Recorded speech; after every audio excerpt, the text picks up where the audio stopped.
Yeah. Live again, Dynasty Mirror, search for Huru. Thank you all. Thank you so much for joining. Make sure you hit that like button. Make sure you share. Make sure you subscribe.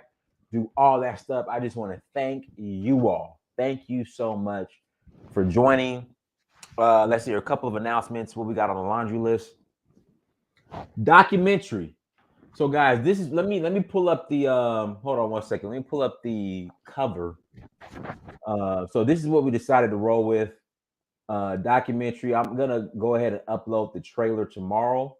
Documentary I'm releasing in this month. Documentary's been done for like 2 months now, but just finally getting to it. Let me share this real quick. I'm gonna need you to take that hard T off a documentary. Okay, document. Yeah, Shut up, right, Brandon. All right. right. documentary, documentary, documentary, whatever. Out here sounding like FBA. Okay, documentary. So that's the cover we decided to roll with. Um, so yeah, so that's dropping um into this month, and the trailer I'm going to release tomorrow. Tomorrow I'm going to release the trailer here on YouTube and other platforms. So guys, I need everybody to buy the documentary. Please buy the documentary. Go and support. This is somewhat been 11 years in the making. 11 years in the making. Like I meant to release it sooner, but like 2019 and 2021, I had two major, I would say, life events on the continent that I had to add to the documentary because it was very very important to add. So guys, please go and support the documentary. I greatly appreciate it. I'm gonna be on y'all on you guys. Once I release this, I need everybody to go and support and buy a copy of the documentary. Like I was telling people, my story is very unique, and I don't think when it comes to reconnecting back to the continent, I don't know of anyone else who has a unique story like mine. I mean, everybody has their unique story, but it's just more than traveling to Africa, going to the slave dungeons, dancing with some of the tribes, and coming back. Like, I mean, you'll see it, and for those who have done that, I'm not saying I'm bigger than you or dissing anybody, but I just think my story is very unique and is very special, and I don't think anyone else has a story like mine. So, even though that's included as far as me going to the slave dungeons and dancing with tribes, but definitely I have done a whole lot more, and it's in a documentary. So and nothing against that, and I want to be very careful with my words because I don't want to minimize anyone's experience going back to Africa and going back to the motherland, so and reconnecting. So I don't want to minimize anyone's experience, but I would definitely say, and for those who've been following me here on YouTube, I would definitely say my experience is very, very, very, very, very, very unique and special. So, and I don't think anyone else has a, uh, I would say, connect story like mine when it comes to reconnecting back to the continent. So it's all documented. It's right there. It's coming out into this month. Trailer will be released tomorrow. Guys, please go and support.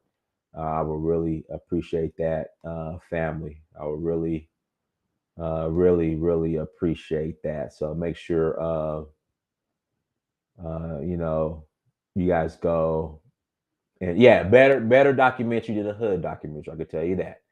You know, better documentary than a hood. Yes, like I said, everybody's story is unique.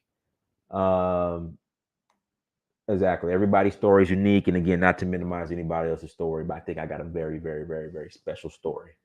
You know, so yeah, so please go support. Let's see here, Koful Yuri Teach. I was there with the 2012 subscriber right there, Dynasty. Yeah. Well, That, I don't think I don't think I didn't start my page in 2014, I think. But I might have uploaded something 2012 and I disappeared for like 2 years, then came back 2014. or 2013. I don't know. No, I think I uploaded the Dogon stuff. No, but I didn't go to Dogon country in 2014. So I don't know. I don't know. But I appreciate you guys. Also, tours. Um,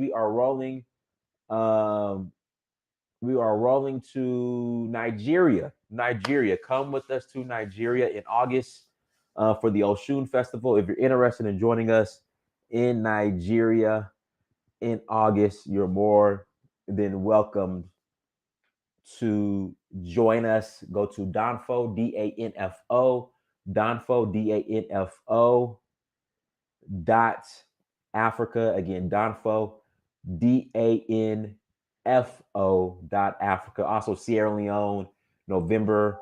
That's August 8th through the 17th. August 8th through the 17th for the Oshun Festival.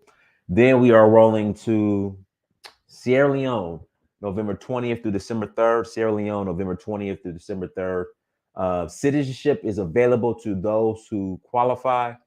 Again, citizenship is available to those who qualify, and this is in the documentary as well. So, citizenship is available to those who qualify. November 20th through December 3rd. If you're interested in joining us, come and join us in Sierra Leone, November 20th through December 3rd. Again, citizenship is available. Guys, hit that like button, share, subscribe. I think I might have had my page in 2012. I don't remember. It was maybe end of 2012, early 2013. But that's either here or there. All the subscribers, thank you for subscribing. And I'm gonna be counting on you guys to buy the documentary. It's gonna be $9.99 or $10, something like that. So no. I got a black one on today, Delina. Delina, I got a black one on today. You know, Delina, I'm gonna wear a red one every day. And you can know me in person. I'm gonna wear a red one every day in Sierra Leone. I'm gonna wear a red one every day. So yeah, I might have had the page 2012. I just don't remember. But I don't think I started uploading regularly to like end of 2013, early 2014. But anyways, we got a special guest on with us today who really doesn't need introduction. We all know brother Brandon. We all know brother Brandon. Today's topic is Black America more tethered to white America than African or Black immigrants? And the reason why we say this, we hear FBA, we hear ADOS, claiming that, these tethers, these immigrant tethers. And guys, like I said, when it comes to Black America is Black America's problem. We can't blame immigrants. We can't blame all these outside forces that we want to blame. Again, Black America is Black America's own. That's our bigger, the enemy within. Black America is Black America's problem. So, brother Brandon, when you get done, Brandon, have you finished your collard green sandwich? You good to go? You ready to roll? I'm ready to go, man. I'm Is ready that to an go. LA Clippers hat? Is that an LA Clippers hat on? LA Clippers, man. It's What just happened to y'all? What happened to y'all this year? I What don't even happened? like the Clippers. It's just the hat that I had sitting close to me. I don't like the headphones. They be rubbing up against my head, the top of my head. I don't like that. So I just put this hat on. I went to a Clippers game years ago, and something I did, and I won a free piece of merchandise from the Okay. Clipper store, and I just picked Okay. this out. Okay. Cool. So, all right. So, who's more tethered to white America? Can you hear Us? me? Can you Yeah, I hear hear me you. It's good? fine. I hear you fine. I hear you fine. I hear you loud and clear. All right, cool. What was your question? Who's more tethered to white America? Immigrants or Black Americans? I think Colin touched on this, but it's obvious it's Black Americans. Literally, our entire identity is wrapped up in our relationship. And while that's not a crime because we didn't make it that way by choice, the fact that everything we do is basically done in the hopes of like gaining some type of special relationship with Europeans here in America It just shows that we are actually the real tethers. We continue to try to tie ourselves to everything they're doing. That's what a tether is. It's something used to attach something to something else.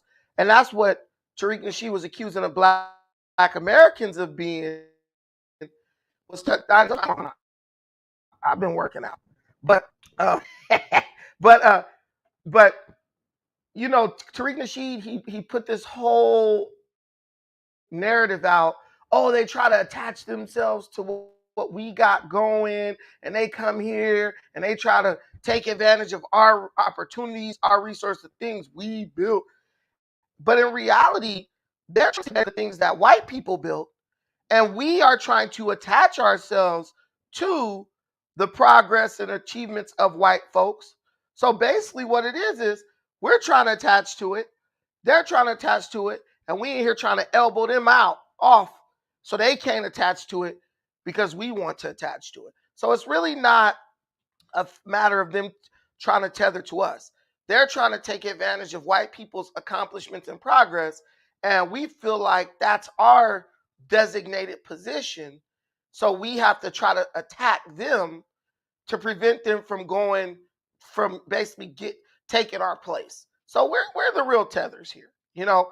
And I know people like Tariq and Jason Black. I know they know that already, but they'll just continuously just make up these false narratives to give Black Americans some type of semblance uh of like control, give them this idea like we're in control of something that's going on in America. And we're not in control of anything. And that's not because the white man, but that's because we've never built anything on our own to where we can exercise control over it. If you look at the Jews, they're in control of their identity. You can't talk about them. You can't attack them, say disparaging things about them without having a huge backlash from the Jewish community. And then they will go recruit the white man, their brothers, to come in and kick your ass even worse. The Asian community, you see what happened with the anti-Asian hate bill. They're in control of their identity. They're in control of the Brandon, Indian population. Brandon, you keep freezing a little bit, like you keep going in and out, like you're frozen right now. I'm freezing. Yeah, you keep freezing, guys. Hold Is on it real just quick. Let me I'm a okay? Hey, do you guys see me freezing? Because if so, I'll go out and come back in through another browser. Hey, this Google Chrome don't be working them Okay, I straight out. use Brave, but Google Chrome used to work fine when I used to use it. But you're fine now. Keep going. What is Brave? It's like I don't want to say decentralized, but it's you can earn crypto with it. So it's a web browser where you can earn crypto. I like it. That's what I use. I use Brave. Put the link, Diners, put the link to hop on in the comments, and I'll come back in through another browser real quick. Okay, all right, do it right now. All right. All right. Black Jew, go ahead and Black Jew, go ahead and mute yourself. Oh yeah, what's up, Dennis? Hey, what's going on? Yeah, I would say, yeah, I feel like it's mostly the older generation that's kind of tethered to white people. Like the younger generation, I don't think we really care that much about white people or their accomplishments like that. And then once start understanding that majority of the white people, like kind of like stole our inventions and shit like that. I don't know. They might be tethered to us a little more. You feel me? I don't know.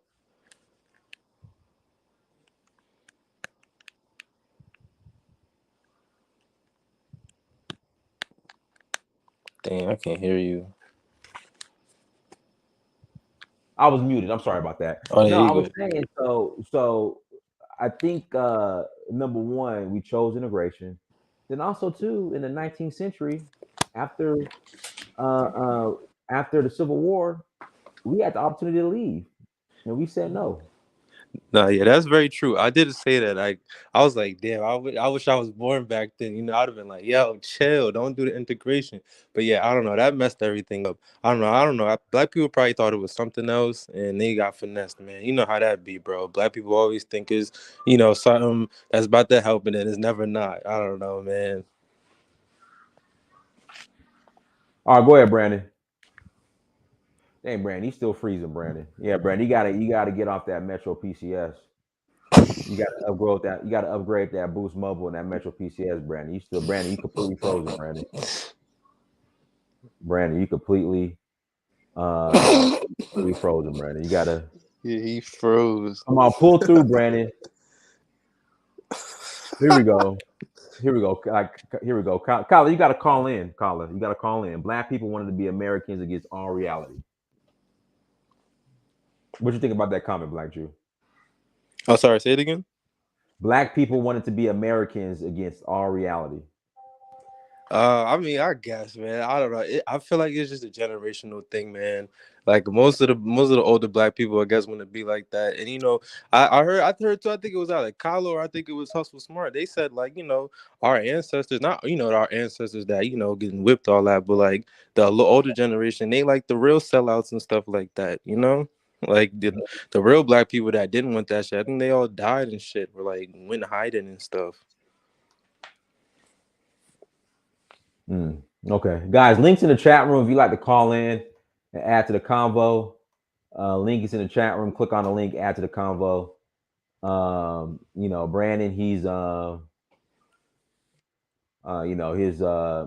got to go pay his MTN. He got to up his minutes. He got to add to some minutes to his MTN. So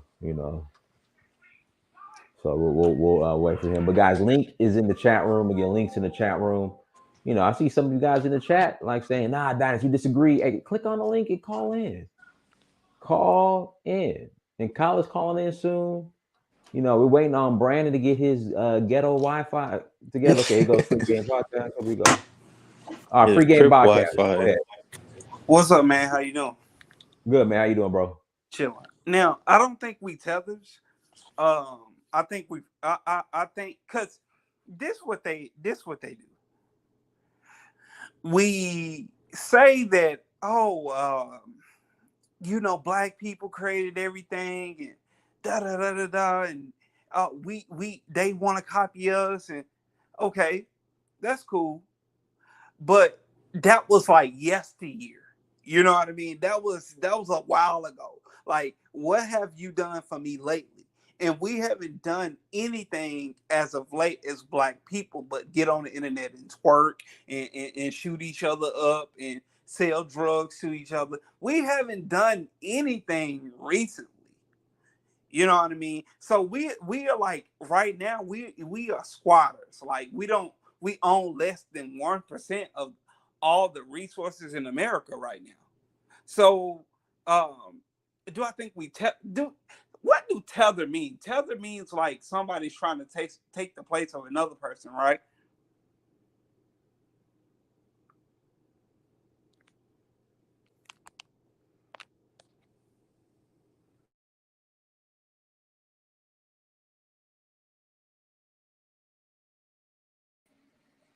Yo, Dan, he muted, bro. All right, go ahead. My bad. I'm tripping. Go ahead, Mo Elite. Mo Elite. Can you hear me? Hear you just fine. Go ahead. Okay, perfect, man. Hey, this is my first time calling. I'm actually calling out of Seattle, Washington. So I just want to be able to chime in the conversation if that's okay. Go ahead. So the topic. Can I just be? Say what you gotta say, bro. Say. Go ahead. Floor is yours. No. I was gonna say that I understand the conversation of where his direction is going on. So the question is, the African American or the Black American threatened? I'm trying to figure out threatened by what and for what. That's what I'm trying to figure out. What, man, Dynasty, these dudes ain't got nothing to say. I don't know why you keep letting them up here. Dynasty, did I go out, Dynasty? Huh? Did I go out? Yeah, I'm you went out and you're back in now. okay, yeah. But anyway, what have we done for America lately? We haven't done anything as of late, meaning like the last 40 years. We haven't did nothing. We haven't invented nothing. We haven't came up with nothing. We don't own anything. We own less than 1% of America right now. As we speak, we don't have enough people to overcome anything in America right now. Um, so do I think we tethers? No. But do I think we freeloading? Yes, because most of Black America is living on government assistance, and they talking about, hey, I hate the white man this, I hate the white man that, but we live up on them all day. We don't care. We We don't care. we literally just a bunch of dependents trying to act like it's like somebody ain't paying no bills and trying to go. You know how back in the day somebody do something for you and they try to use that one thing and hold it over your head way into you owe me, you owe me. And you know anybody with any type of sense say, you know what, I got to get away from those type of people because they still trying to say I owe them for some shit they did for me way back in the day, right? And it's like, bro, I've done a lot for you. I've created situations that you couldn't even create for yourself. And now it's like you're still screaming, you owe me, and use that as an excuse to not get up off your butt. But basically, man, we are like, look at FBA's whole movement, Dynas. What is it about? It's about getting reparations. But the reality is, it's not about getting reparations. What it's about is establishing an unbreakable connection with the white man based on the fact that he owes us. If anybody actually believes that FBA is doing what they're doing because they truly believe that they're going to get cash payments of $16 trillion from white folks, you're dumber than they are. This is just so Black America could sink the hooks of you owe us into white America, so white America will never, ever, in their mind, they will never, ever be able to separate or distance themselves from Black America. That's all this is. As long as we can say, you owe us, they'll never be able to shake us. They could juke, they could shake, spin, whatever. There will be right there waiting on them, screaming, but you owe us, but you owe us. It's like an entitled child who lives on his mom's couch at the age of 40. Dinus, you ever saw that? It was a Key and Peele. Remember the Key and Peele episode where one of the brothers lives at home and he's like 40 years old and they sitting at the dinner table and he's like, Mom, shut up. And then the dad's like, don't talk to your mother. Dad, like, it's just like one of them has moved out and is successful. He's gonna like get married to some chick, I think, and he brings her to his house. And then the one brother comes out the back room. He has like a receding hairline, wearing a freaking like shower jacket. And he's like, he just never left the nest, right? And that's Black America. We've never left the nest. Now, white America might be, you know, responsible for certain things when it comes to our evolution or development here, but in reality, we're less self-sustaining than our ancestors were in the 1800s. That's the difference. You can't be blaming the white man for all this stuff when your ancestors weren't even dealing with this stuff coming right out of slavery. And that's what you call correlation, but not causation. A lot of this stuff is due to our own doing. It's from our own doing. Like this Black woman was on TikTok, and she was like, yeah, the white man might have put drugs in your neighborhood, but he didn't force you to smoke You crack. sell them. Yeah, he didn't force you to smoke it or sell it. He Exactly. didn't That's gonna force be you to messed up. hand it to little And, kids. that's gonna be me and Colin gonna do that tomorrow. That the white man forced Black people to sell crack in their neighborhood. That's As a matter of fact, we did it more or less to try to gain his acceptance. Like we used to rap about having the Cuban and South American connect, and ooh, I got white boys who I go get it from the white boys. Yeah, Remember I that, go direct to Dynasty? Pablo. I got Pablo on I got speed dial. Pablo. I got Larry. Escobar. Yeah, I got Pablo. We used to glorify the fact that we could buy drugs from these people and then go sell it up in our community. And then we gonna say it's the white man fault. If the white man fought my damn baby daddy sold drugs and went to jail. No, it's not. Your little Pookie, he went out there. You know, everybody talks about I'm selling drugs to feed my family, but it's so funny they be selling drugs, but the family never seems to benefit. The dealership benefit. The new rim, the tire wheels and tire shop benefit. The jewelry man benefit. But oh, I'm just doing this to feed my family. If you was just doing this to feed your family, all the aesthetics and all the luxury shit you buying, you wouldn't buy none of that. Because you'll be like, yo, that's not contributing to feeding my family. No, you did it because you want to get fast money, live a flashy lifestyle, and lord it over people in a depressed, poverty-stricken area. That's why you never moved out. You didn't even buy your family a house out in the hills. All you did was sell dope to your community and continue to dwell within that community, and then complained with the uncontrollable aspects of that community had a negative impact on you. That's all this is, dude. But oh, it's the white man. Nah, you're trying to tie yourself to everything the white man do. Dinus, you can even tell when it comes to drug use. Dinus, back in the day, black people didn't use crystal meth. Back in the day, very, very few black people in the hood did cocaine, the powder. We've gotten to the point where we even want to do drugs like white folks, Dinus. We want to do the stuff they do. You got a freaking person that ain't got two nickels to rub together, talk about, yeah, can I get a line? Trying to buy cocaine. Why? Because that makes them feel more prestigious because the white man does cocaine. That's all that is. Right. So we sit up and call somebody. It's like, you know, you calling somebody something that you know that you really are. You know what I'm saying? Look at the guy who invented the term. Tariq Nasheed. Tariq Nasheed talking about a tether. Bro, you live in an all-white community.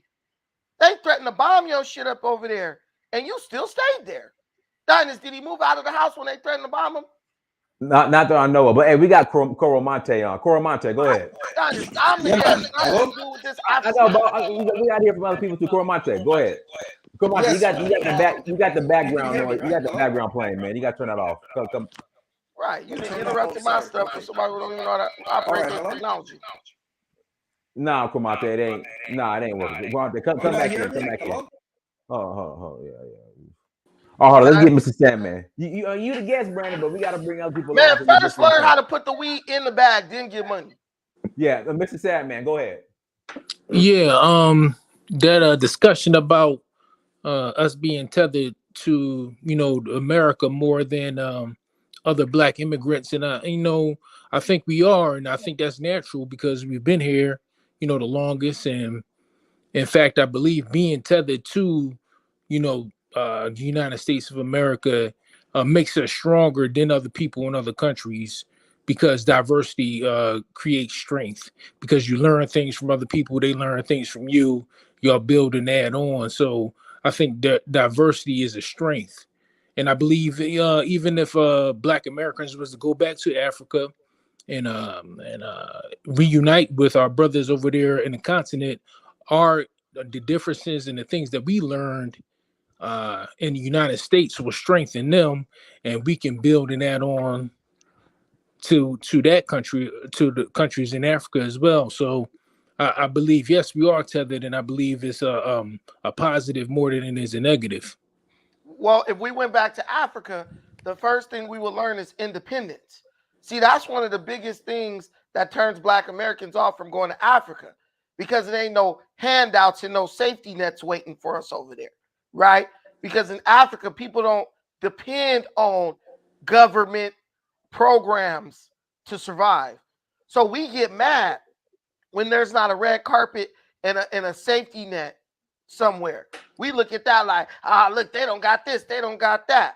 Like we didn't we're not over here living off the mercy of white folks, right? So it would teach us something. It'll teach us how to do for self, because ain't nobody gonna do it for us. Like Dinus with his citizenship thing. You gotta take the first step. You gotta go do the African ancestry. How many thousands, if not millions, of Black people in America come from that Sierra Leone region right now, Dinus? But you know why they won't go claim their citizenship? Because they don't want to spend $300 on the African ancestry test. But I'll tell you what they will spend $300 on: McDonald's, Burger King, IHOP. Oh, we ain't African because we eat at the Winn-Dixie. We ain't African because we like to eat fried okras. This is what black people look at as their identity. But when you peel back the layers on the banana, you realize that all those things that we claim as our identity are really white folks' identity. Oh, black people make fried chicken. No. Colonel Sanders made fried chicken. I don't care what you say, because I'm going to go by the guy who making the billions of dollars off of it and got KFCs all over the world. See, because if you telling me you invented it, but you ain't profited off it the most, I'm going to question whether you invented. Oh, a real slave made the recipe for Jack Daniels. Bullshit. Whoever making the money off Jack Daniels made the recipe for Jack Daniels. I mean, people in Africa are already mimicking a lot of things that's going on in our culture. They're in the mimicking United white States culture right now, and they're mimicking making a white culture. They're mimicking well, white culture. you can say it's white culture. Well, I mean, what's the definition of what It's exactly white is the culture. definition of white culture? Who make the most money off of what they mimicking? Well, they're making money off of it. Bottom line, whether or not who's making the most is kind of irrelevant because you can create your own money. No, who owns it? Who owns it? Who controls it? Well, I mean, it depends on what record company that they might be involved in. I ain't stuttering. I'm asking a straight up question. Don't stutter. I mean, because here's the idea. You're asking me who owns what. What exactly are you saying? Who owns the culture? Let me ask you a philosophical question. Okay. What kind of car you got? Just tell me what kind of car you drive. I drive a Nissan. Okay, if you sell me your Nissan and you give me the pink slip, you sign off on that joint, I give you some money. Who owns that Nissan now? The person who owns the deed. Right. So I will have the deed, so I'll be the owner, right? Right. Okay. That's what we did with hip hop. That's what we did with the Negro Leagues. That's what we did with every damn thing we ever made in America. We handed it over in exchange for money. That means we no longer own it. And it also means we can no longer claim it as our culture. Yeah, but on a positive note, the thing about capitalism is it's endless. You can't just say, okay, we created hip hop or we created the Negro League, and that's the only thing that we ever going to create in what have we made since then that equates to those things? Well, we can make something right now. We're making this platform that you're listening to right now. It's the white man's platform. How is this the white man's platform? This is Dynasty's platform. This is YouTube. This is the white man platform. And Dynasty is making money off of it, correct? Dynasty has a channel on the white man's platform. And he can create his own platform if he wanted to. He could take the money that he makes off of this and create his own website. Can he not? Dynasty, what's the name of your platform? What's your website? I have dynastymir.com. I have downfall.africa. Now it's not a streaming platform yet, but you know. If you made it a streaming platform, these same Negroes right now would not transfer from here to over there to watch you do live streams. I guarantee you, Dynasty, your viewership would go cut less than 50% of what it is now if you depended 100% on downfall. Not saying that to put anything down, but to tell you everything we do is tied to the white man. See, the reason why people are watching us right now is because the white man is attached to this. If the white man didn't own this, if we gave it over to Robert, whatever his name is, the rich black dude. Robert Smith. Viewership of black people on this thing would drop 90% overnight. They wouldn't touch it. They wouldn't touch it. Look here's the thing. Ain't no black people. Am I lying or am I telling the truth? Here. See, the internet is controlled by satellites in outer space. Okay, that's not what we talking about. How we get out of space? Ain't no black people building spaceships and sending satellites out of space. So of course we're not going to run the internet unless we decide to, invest in technology. Bro, and have our smartest minds do things of that nature. But we're behind the 8 ball in that manner. But it's a thing where we just you have to build block by block until we get to that point, and then we can get more competitive with the powers of the world like China and the USA. Listen, we don't want to do that. That's the whole point. We could say, well, you have to want to do something to do it. You feel me? Do you understand what I'm saying? Right. It's like, okay, so you have to want to do that. We don't want to do that. What I'm telling you is we are the biggest tethers because we won't even touch something made by our people unless a white person is co-signing it. Dynast, am I lying or telling the truth? You telling the truth. Listen, Nigerians don't need white people to make movies in Nollywood to go watch them, Dynast, do they? Nope. They don't need a white man being the executive producer. They don't need none of that. There was a movie that came out called Birth of a Nation. Nate Parker made that movie. That movie was about Nat Turner. I'm sure some white people funded it or whatever. Soon as white folks told us, oh, he raped somebody, don't go watch that movie, we didn't even go watch it. We wouldn't even go watch the movie, Dynast, because white folks told us, you can't watch him. They literally control everything we do. Dr. Amos Wilson put it better than anybody else. Top scholar. He said they tell us what we need to be happy.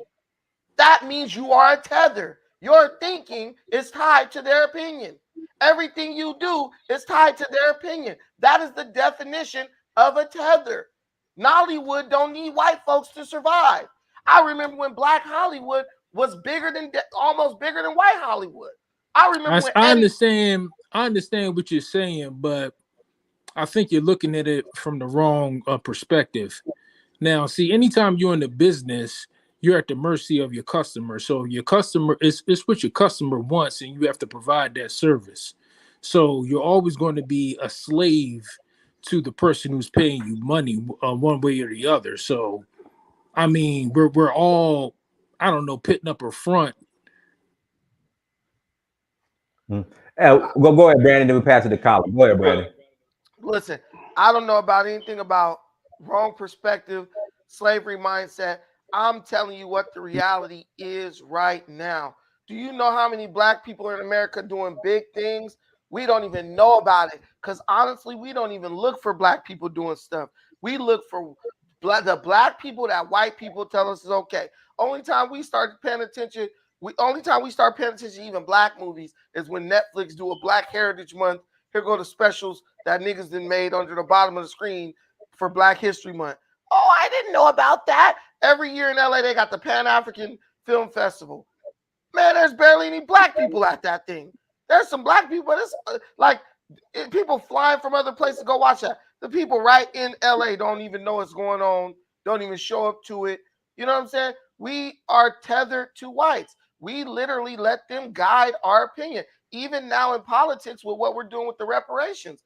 What are they saying? What is Professor Black Truth and Truth say? Oh, no black agenda, no vote. I always bring this up. Have we written down a black agenda, Dynast? Have we written down a list of demands? Have we written down where we would like to go as a people in the next 5 to 10 years? No, we want a white man on Capitol Hill to write down what's best for us. That, Dynast, am I making that up? You're not making it up. We want a white dude to write down, well, no, this is what's really best for black folks, and then go ahead and institute that. We basically then told the white man, unless you tell us what we gonna do, we not gonna vote for you. Unless you, that's like a bunch of people at the job telling the boss, look, if you don't tell us what to do, we ain't showing up to work. Man, I'm gonna show up to work. If you don't tell me what to do, I'm gonna still show up because I'm gonna still get paid. We need you to control our minds and our thoughts, or else we don't want to participate in this game. That's all this is. That's the true tether. That's the true tether. All right, go ahead, Colin. Okay, remember when Joe Biden said, if you have to decide who you voting for, you ain't black. That's ownership right there. And the fact that not even Minister Farrakhan, anybody's basically said, how goddamn dare you say something like that? That shows you that we not only we tethered, we're basically owned and possessed by white America, you know? And then we actually threatened by African immigrants playing black roles and moving up in America because we're threatened by their presence here because we think we have some special relationship with white Americans. I remember there was talking about on Twitter some Africans that who would you like, us or the black Americans? And the white people said we like black people, at least we know them. And the FBA Adolf says, "See, I told you they think they're gonna get close to white people." This bottom line is we're tethered. I remember a couple of years ago, I was driving Uber. This was back in 2015, right? And I picked this guy up. He said he came from Parliament, P-Funk, right? Paul Funkadelic. Now that's the blackest form of music, right? It never crossed over. It was not a crossover music, right? And I said, "What do you know about Bootsy Collins and Parliament and everything?" He said, "Man, I love this shit, man." This older white guy. He said, "I love this shit. I mean, I saw them as a kid back in the '70s, man." Blah blah blah blah blah. Anyway, he stopped. We stopped at a gas station, right? A convenience store. He wanted to go and get some stuff, right? And this white chick was in there, right? And she was like, "Yeah, I was at the same concert. Two blonde, blue-eyed white people, right?" Now, left it to black people, this whole music genre would just die. They say, "Yeah, man, we're friends. We go this way." White people are carrying on stuff that we've long abandoned. Yes. You know, we long given up P Funk and everything. We've long abandoned the stuff, and white people got it in their homes and everything like that. They could tell you. You got white people who know more about hip hop and the original artists and everything. Whole MCs and everything died off one night. Hey, People Colin, don't even know Colin, who Master Colin, Ace Colin, was and Colin, I'll everything give you like that. another one. Colin, I'll give you another one. Same thing with fashion. Carl Kanai, cross colors. Asians, Japanese Right. are wearing the hell out of that. It's not classic. It's not timeless. We We got to don't get the care. European stuff. Yeah. So that's We want Tom Ford. We got Jay-Z talking about Tom Ford. I got special relations with Tom Ford and all stuff like this. And I'm saying to myself, this guy. So people come up. We're not tethered. You black people. What is this? Black people? They get their feelings hurt. You watch the comment section the next couple of days off the show. Black people are hurt. They're like this. AFFBA is getting their heads kicked in. They're saying, man, people are running away from that movie because they're looking stupid and foolish and everything. The AFFBA is the most embarrassing thing that ever came out of Black America. The It most literally, embarrassing thing. Colin, it's an admission. ADOS FBA is an admission by Black America that they want nothing more than the acceptance of whites. It is the end of the Black liberation struggle in America. It is literally telling white people, listen, we will capitulate if you just give us a certain number in cash money. We out here, Dynas, asking, begging for a damn hyperinflated currency, bro. We begging for hyperinflated currency. Talking about that'll make everything better. That'll resolve the woes of slavery. Somebody got on my channel. I was like, well, we want land. Y'all just now start talking about land. As soon as y'all get a piece of land, what you gonna do with it? Y'all don't know how to farm. You're lazy as hell. You don't want to swing a shovel. You can't build communities. You can't. You don't want to clean it. You don't want to act civilized. So in order for land to be thing, you have to have families are going to be built. You know, people are going to have communities. They're going to have cousins, aunts, uncles. They're going to have family festivities. All these things that build a community. Let's do this. We got let's go to Little Rock, then we'll pass it to Mia. Go ahead, Little Rock. Hey, what's Hold on, Mia. All right? Go ahead, Little Rock. Mia, you got background noise. Go ahead, Little Rock. what's going on, Dinas? What's happening, bro? What's going on, brother? Go ahead. Not much, man. I like what y'all talking about, but what I want to hear some solutions. Like, what's some solutions about this, man? Because So we give you. So you listen to the show all the time. We tell you the solutions, right? What Dynas is doing, what I'm doing, and everything. We're basically thinking beyond the thing. All you have to do is this, right? Every time, black men have to stop being emotional, right? That's the first thing, right? And you have to say what exactly you want. And in my area, my biggest issue is crime. Crime in our community. Black people killing each other, murder every day. We lost our soul of life. We have on our television, our radio, everything we see in our culture is toxic and death defying, right? Kyla, here in Atlanta at Grady Hospital, family got into a shootout at the hospital. At the hospital. Yeah, in church. They be shooting down in church now. Hospitals. That's shocking. But how about people getting shoot out of guns coming out in the church nowadays? This is what we're talking about. These are things like this. All you have to do is say, look, take ownership of yourself and the people around you. My son's not going to be like that. I'm going to control what my kids watch and everything like that. We're going to get together. I'm not going to hang on toxic people. You know, if people toxic will cut them off, right? I said this on the last show, right? I said you got plenty of support groups when you listen to people like myself, Dynas, and Brandon, and other people and everything. You don't have to go to this. A girl was killed in Gary, Indiana the other day in a club or not, you know? I'm saying, why are you going to these toxic, dangerous environments or not? Why are we basically being around people who are productive? The Pan-African community is positive. They're productive. Look how much fun Brother Bomani's having over there in Ghana and Tanzania and stuff like that. All the trips we do. This is bonding. See, the bottom line, if you see, the whole thing is this: as long as you want to be white, as long as you want to be tethered to white America, and you want to basically is not happy around being around black. The only time you want to be around black people is when you're doing toxic fuck shit. But yet, when you say black people, when they get on white people, they talk proper, They act proper and everything, but you reserve the worst of yourself for your own people. You know, that's what we can But do. with With but that, with the with that mentality, we can't build businesses. We can't build anything. Okay, hold on. We gotta go ahead, Mia. Hi, sorry, Mia. can you guys hear me? Yeah, we hear you. Go ahead. Oh, perfect. I agree with Carla Genesis on that. I do think that sometimes as Black people, when we go to like our events and stuff, we do reserve our worst behaviors for each other. As far as being attached to American culture, I think it's again back to one of you was talking about when you're in business, you're catering to your audience. And But why? But why though? Why though? Let me say this, sister, right before you go on, right? yeah, Back in the days, it was common, right? Like Sammy Davis Jr. talked about this and said, even when he got Frank Sinatra, right, he made sure that people didn't view him as a sellout, as a crosser. He went to white audience, everything. Black people were very conscious at one time about going into white spaces and stuff like that. You know, right? 'Cause they didn't want to be viewed. They cared about how were viewed about to the people. Malcolm X yeah, talked about that. He said, "Look, you go into the jukebox of any black joint, you don't see with Pearl Bailey and everything like that. These people, white people embrace. It's like almost when white people embrace you, you were embraced. But now you start off signing on the dotted line in the mainstream. Now the mainstream is cool. Now if you're not Jay Z and all the 57 people, if you're not sitting down with Val Kilmer and Robert De Niro, you're not cool. Where does this come from? Tethering the white people became it's the norm now. Now you don't have white friends, or you're not going on the red carpet. You're not going to the exclusive puff daddy parties with all these white rich people there. And then when you do that, right, you have no connection to your people, right? Because you don't care about them. All So right, you can Tyler, basically sell and say anything you Tyler, want. let Mia finish your. Go ahead, Mia. Finish your statement. oh, thank you. What I mean by that is the more successful you become is like everyone you're mentioning is basically in entertainment, if I'm correct.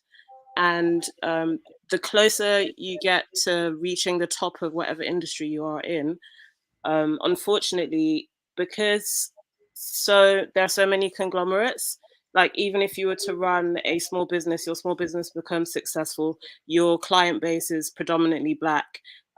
If you want to, whether or not you want to keep your business or you sell it to someone else, what's often happening with these Black businesses that become more successful is a larger conglomerate is now owning um, that platform. And unfortunately, outside of the African diaspora or African continent, I don't really see many large Black owned conglomerates. I think maybe that's where that gets lost in translation in terms of like white society. Like I don't really see I think that if African Americans invested more on the continent, that would be less of an issue. That would be less of a problem because there are plenty of hardworking Black people everywhere I agree with who want to that. push forward. Sister, are you from Nigeria? Oh no, I'm mixed West Sister, are you from African. Nigeria? I'm not Nigerian. I'm mixed West African, but I was born in England. But I'm African. Okay. Well, Yeah. in Nigeria, they have a Tanaba Nigeria has Studios in bad Calabar, right? And this one guy, I think Hey, but the hey, thing Tyler, is Tyler, though, it was Tyler, Tyler, let completely Tyler, let abandoned, right? Tyler, let Mia finish. We're gonna pass it to Brandon because Brandon is the guest. He over there playing with his phone. Okay. I gotta put Brandon back to work.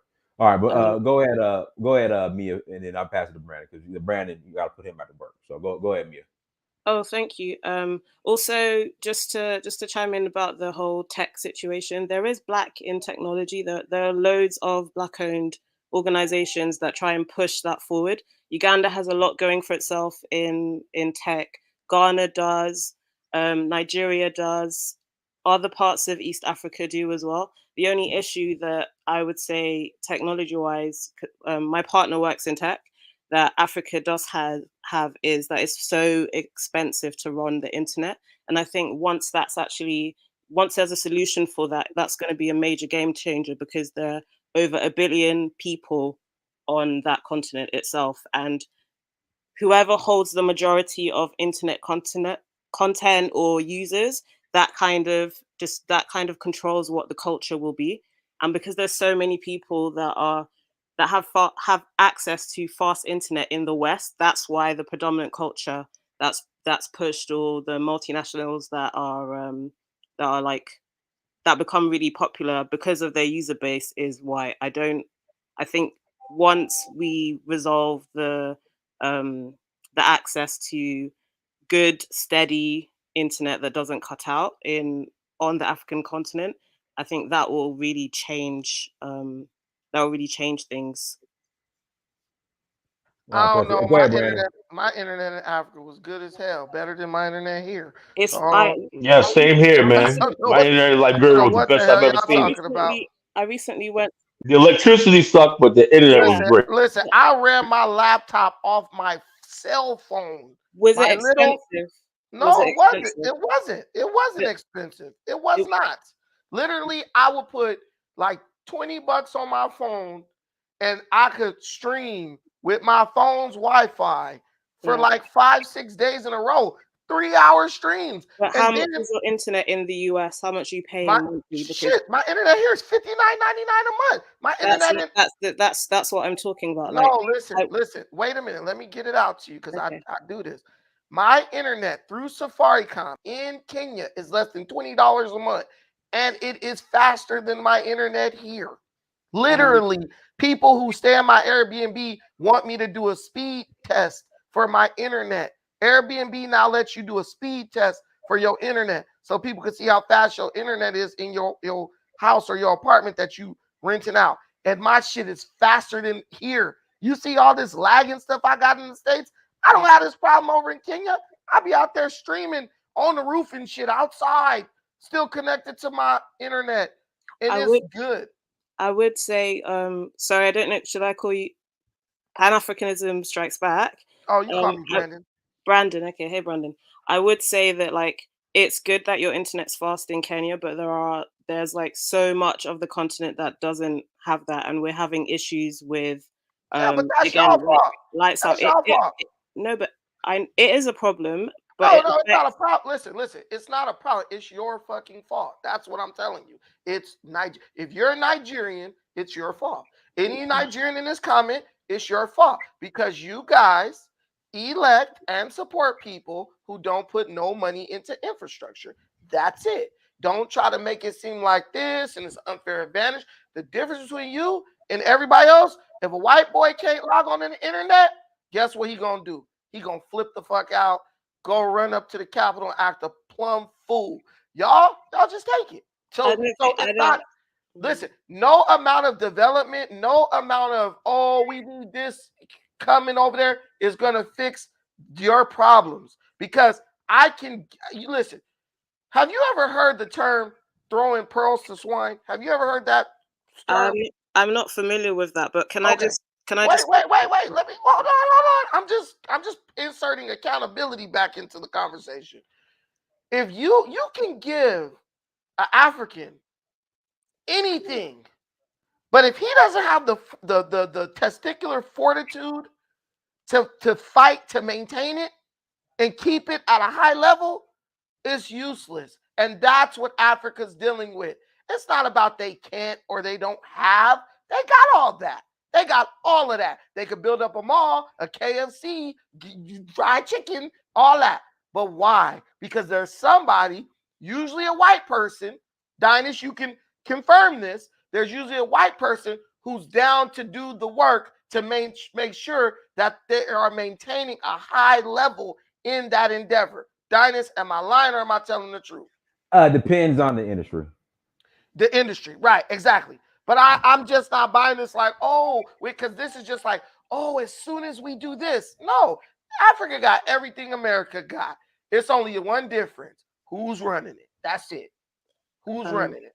Okay, so I don't disagree with you in terms of accountability, but what I would add and say is that there are a lot of companies that are trying to sort out the infrastructure problem, but we also have a lot, like I would say across the board from observation, there is a lot of politics is an issue when it comes to funding that the individual countries themselves have.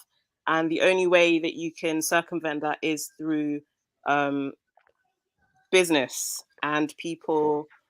So Africa ain't got no business. No. Africa I'm has a just lot of asking. business, but it's very expensive in certain areas to be able to even get permits to run a business, and that's purely because of corruption. I'm not involving white people in any of the Here we situation. go. Purely because of I'm corruption. talking about No, it's purely from a because. logistic. Hey, Brad, hey, can From I would say can from I like ask a question? Well, hold on. I Okay, want let her finish. Let her finish. Go ahead, Mia. Go I'd ahead. I want say to hear from this. like Go ahead.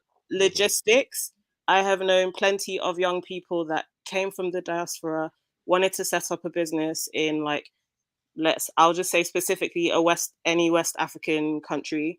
And when you want to set up your business, you want to register your business. As soon as people know that you're like from the diaspora, there are people there that want to support and help. However, there are a lot of issues in a country that I went to as like recently as November, where it comes to bribery. Like that is a big problem. I'm from like where I was born in England.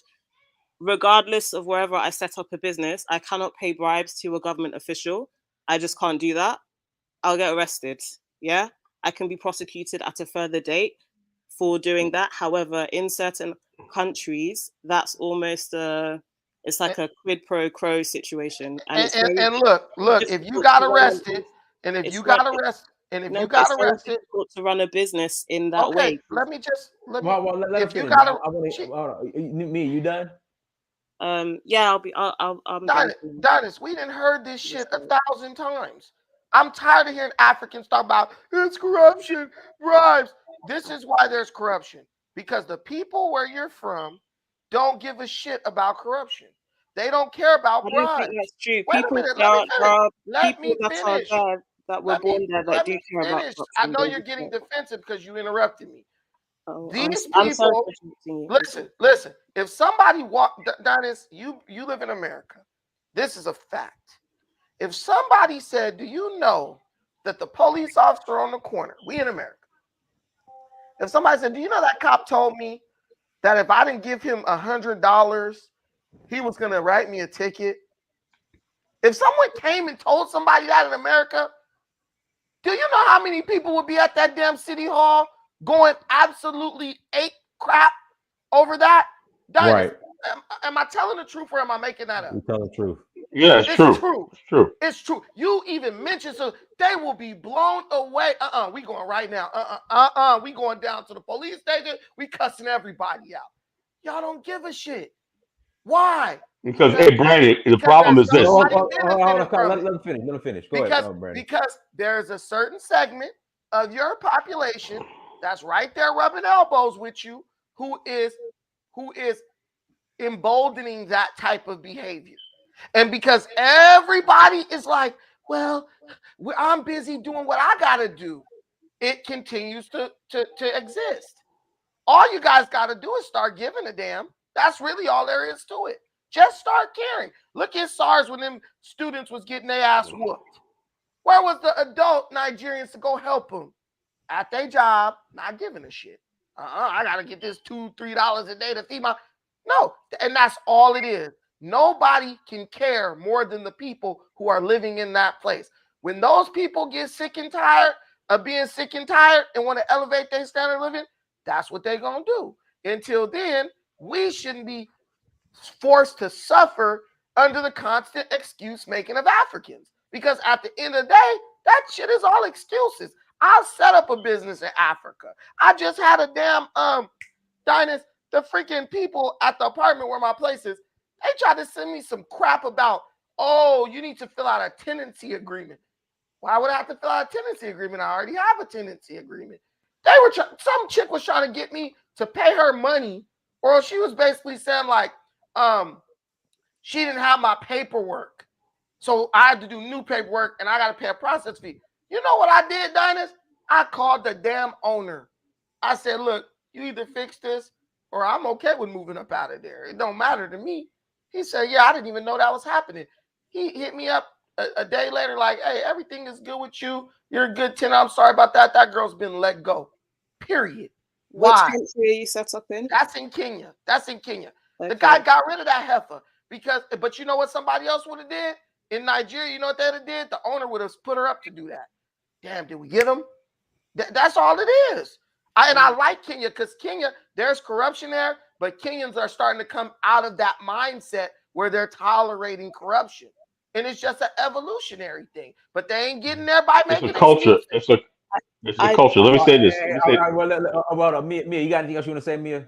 I don't disagree with you, but what I'm saying is, so you were dealing with someone that had a boss. In my instance, what I'm talking about is when you're interacting with people that are like state ministers. Like, I can't go above that person. That person, I have to register directly or deal with that person directly to operate in that specific country. So when you're talking about corruption and people not caring, there are plenty of people that care about corruption and want to do something about these problems. But what I also care about is development and trying to work within the framework that I'm given. But it's very difficult to do that when you have to pay £250,000 a bribe to somebody just so that you can operate a business legally. Okay, Mia, I have a question. What kind going to of business were benefit you young talking? people there. Mia, what kind of business were you talking about? We got to pay It was $250,000. The people that I was dealing with, it was like a tourism. It was just to deal with tourism. It was to do with tourism and getting coaches. Okay, Mia, hold on, Mia, hold on. I'm a licensed tour operator in Sierra Leone. I About to smell be cat. licensed in Nigeria. I smell cat. I'm licensed in Senegal. Yeah. I've never. Where's this 250,000? Dynast. There's no business. This is just a ruse. This is a lie. And I knew it from the first time I heard about it. No. Listen, I dealt with a lot of women in my life. I was raised in a house for all women. I know how y'all are. Y'all make some shit up. So it's okay, Mia. Respectfully, you lying. You said what business? You was like, I'm you know how many Nigerians I know? They start stuttering when they lying. Okay. I'm just telling you. Hold on. I'm not gonna argue with you. I'm not arguing with you. So what I'm saying is the issue. Mia, hold on, Mia. As recently as November, the issue. Mia, what country specifically were you trying to start your tour company in? Here we go. I don't want to say. Oh, come on, Mia. Come on now. And see, now I understand. Now I understand why Brandon be acting the way you do. Mia, I'm trying to help you. Which country were you trying to start your tourism company? I don't want to say. Make up a country. Oh man, Mia, come on now. See, that's why Brandon. That's why Brandon is undefeated. Brandon's undefeated. Like I don't want to say, Lord. Mia, listen, we can't see. The whole thing is. Check this out. The issue was tonight was who's more tethered, right? And the question is Black America or Black immigrants right here. I always have to say that we are more tethered, right? Because of the whole thing is this. So Black America has absolutely no ability to affect the will, project the will on anybody. That's why this AOS FBA popping up. We're trying to do everything we can. We even have them talk about if you see some African immigrants, call immigration on them. It's basically lashing out, trying to project power. Because the bottom line is the ADOS FBA have no power over the Black immigrants coming here in America and moving up and everything. At the same time, right? And I said this earlier today. I said, look, the African immigrants, right? You look and say what you want, right? Uganda just discovered 30 million tons of gold, right? That's going to have a profound effect. Paul Kagame is building a gold refinery. Now, all of a sudden, now I know there's a lot of Kagame haters and everything like that. But can you imagine if Rwanda becomes a gold bullion, crypto capital of Africa? It could finance the whole infrastructure development of the whole entire continent. Instead of us rallying around that, right? We have these fake people, people. Just because somebody's from Africa, does not necessarily mean they're Pan Africans and everything. They want to go to the same thing. Now we saw this back in this. One second, Amir. As far as your tourism company, I'm trying to help you more. I'm trying to help you. Seriously, I'm trying to help you.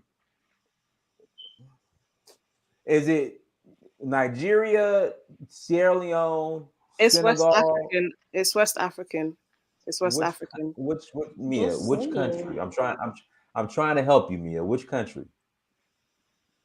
I don't want to give Brandon any more ammunition? Like, No, please it's tell me fine. which It's country. fine for him to. It's fine for him to like state his opinion. It's fine. I don't want to say, but yeah.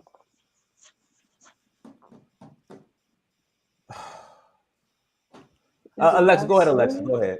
Go ahead, Alexa. Go ahead.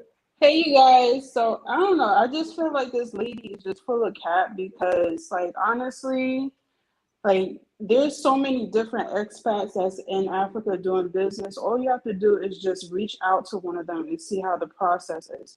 I know that we're emotionally attached to West Africa because that's where we're from, but honestly, there's places like Rwanda that has one of the fastest business registries. It's free and it only takes about 6 hours if it complies to their regulations. So there, there's too many excuses Ethiopia for me too. to hear her Ethiopia say too. that. Yeah, and right now I'm on the Rwandan website. It says business registration. It's 100% online and it's free of charge, and it only takes about 6 hours to complete the registration for business. Out here in the United States, you have to go through so many loopholes and regulations just to open a business. But in Africa, there's opportunities where you could just open a business for free. So I don't understand why she's making so much excuses and bribery and all that stuff. It just sounds like fear to me. Or she could have been Yep. part of some shady stuff and whatnot, and everything. And Africans are hip to that. They're hip to these Ponzi schemes. There's a lot of Ponzi Yeah. schemes that go on. I see it all the time, and I've been privy to it, where Africans will sign on to something, right? And they'll say, "Oh, we got this government to agree to this, right?" People get their money, and then the people walk away from it, and that makes the government of that country look bad because they signed on some Elenisto case in Liberia. You know, People come in, they say we're gonna build this, build that, and everything. And a lot of people don't know. They don't really understand what's going on. They have these people, usually white people or some people from the UK or Germany, to do their bidding to put a blackface on it. There's white people behind it and everything. And the government says, okay, we'll give you this contract to build this pipeline, this, that, and the other thing. And then next thing you know, they do that, right? And before they even go to the country, well, a lot of times what they do is the African countries will tell you, and I tell people all the time, if you want to start a business in Liberia, open up your business office. I can help you do that. Open up or register your business, put some money in, open a bank account, and open an office, right? And put stuff, equipment, everything on the ground. Start hiring people or building your networks up and everything. Then people will know you're serious. But people want to sit in the UK. I don't. I'm no doubt that she's probably serious. They want to sit in the UK and they want this big agreement, right? Big agreement, but not having to put up foot on the ground and actually do something. That's the way you do it in Africa. Because I've seen so many people fail by thinking they're gonna sit in the United States. And the bottom line, you sit in the United States, that don't mean shit to people in Africa. You got to go there. You got to establish it. You got to rub elbows, shake hands. Get to know the people. Socialize with the people. And that's how you get business done in Africa. And then you say, okay, this guy's been here for 2 years. He's been doing this. He does this with the youth project. His organization contribute this to do. They build a new soccer field over here and everything. And then next thing you know, you literally write your own ticket. Even if you have the money coming, the funding say, yeah, we're gonna fund this and everything, they'll give you the thing. But if you don't, right, and if people think you're bullshit and everything, they're like, nah, no, we heard this before. Because like I said, I was privy to this. I was sitting in a Fusion restaurant when I was in Liberia, right? And I don't like prying. I tell you this way, I don't like prying into people's conversation, right? Me and this fellow sitting there, right? And this white guy was in there, right? And I hate eavesdropping on people's conversation, right? But I said, I think we'll learn something, right? And this guy wanted to build something to fire optics and everything. And the guy just told him and said, look, man, you guys, we don't have the money to put all this up here. Now, if your company wants to come here and set up shop and demonstrate this thing and hire people, show them how to work and everything, you guys got to put up. Then we'll give you the contract. But our country, Yeah. we're on a budget here. We don't have the money like that. I was like, damn, this is just real. He's the guy was just telling him, he was like a government official. He said, we don't have the money Yeah. Hey, for your project. It real quick, sounds Colin, good. but hold on. But Mia, if It you're sounds like a benefit. Mia, if you're still in the chat room, listen. I'm Captain Dynast. I'm Captain Dynast. Okay. I know what you call is in the chat room. Tussle Smart calling me don't save her. Listen, I'm Captain Dynast. All right. Captain of the Star Trek Enterprise. He Listen. said she sound cute.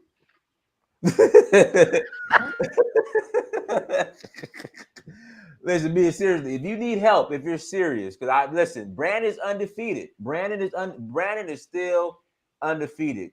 But Brandon, Mia, come on here and redeem yourself. All right, get Brandon. Come on here and redeem No, yourself and get Brandon. Okay, it's Brandon. impossible because Dunstan Cole in the comments brought up dropped the whole bomb. He said she African. How don't she got some kinfolk over there that she could go through to get that stuff done and ease up the bribes? It's just the more she talked, the more she gonna make it look bad. She might as well do. But Brandon, you caught that like you jumped right in and said like you lying, like you caught that off the Because rip. I did business, Dynasty. I did business in Africa, Dynasty. I know how easy it is. So easy. And they like, no, bro. Ain't no amount of corruption stopping you from starting a business in Africa, bro. Like, all you gotta do is like me. talk Hold on, to your I'll give you an people. example. So in But they're not gonna give it to you on a silver platter. That's the problem. Hold on, They're not gonna give it to you on a silver platter. Hold on. All right, so this is like in Senegal. You know, I could do business in Senegal. I went, I got registered, got my business registered. It was easy. Same thing with Sierra Leone. Same thing with Nigeria. Like I'm just trying to figure out which country. Like I got all my business set up all over Africa. Senegal, Sierra Leone, Nigeria. I'm about to set up in Cote d'Ivoire. It's pretty simple. That's why. Oh, they want bribes, $250,000. No, they was just like, this is what you do. This is what you need. Get this paperwork signed.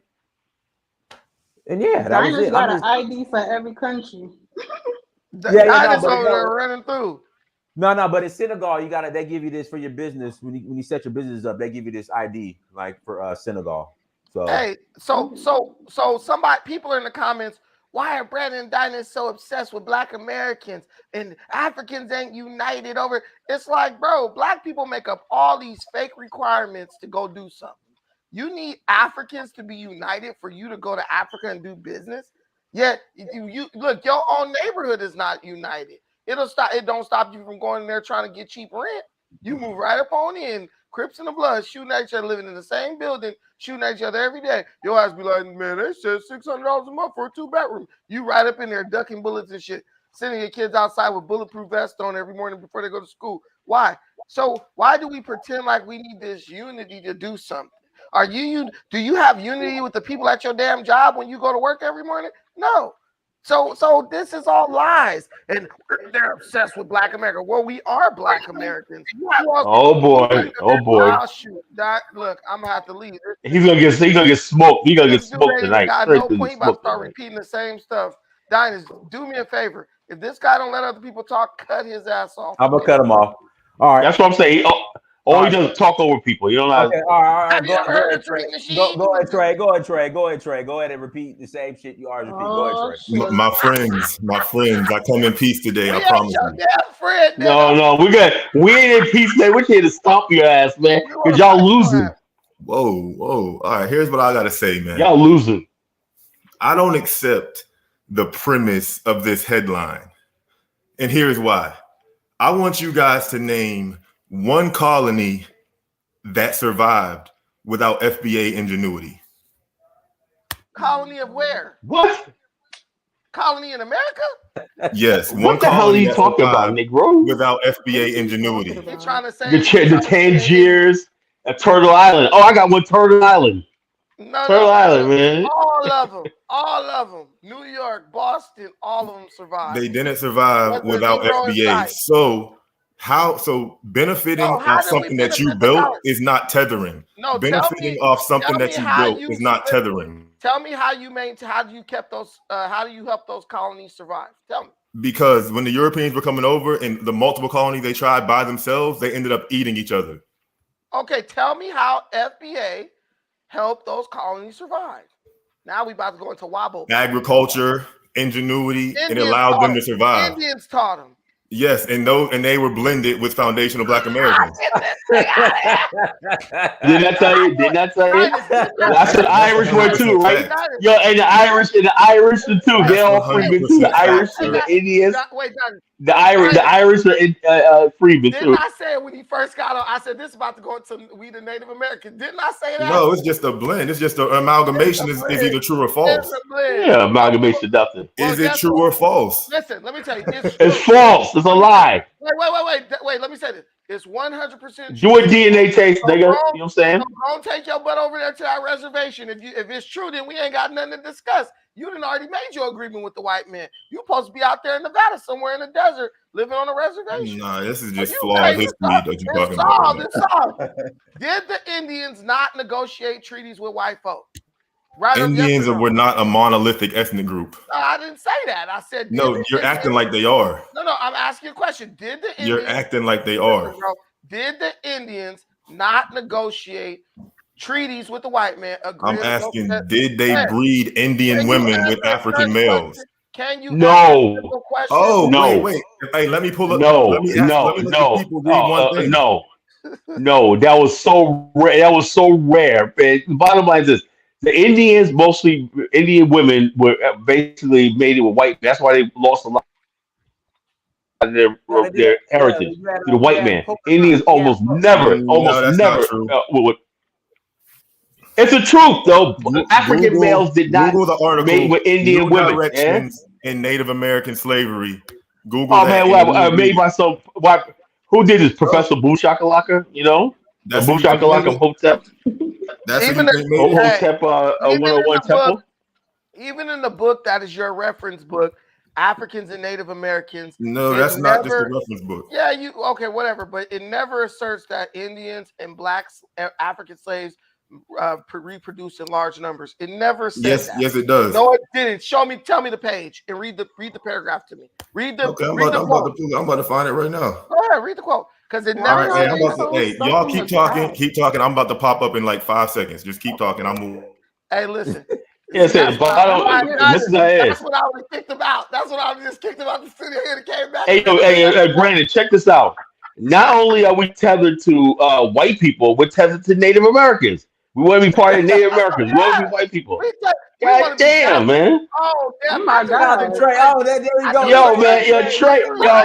Trey. Yeah, I messed up. I meant to put my microphone. Oh, we know what you look like now, man. We're gonna go back.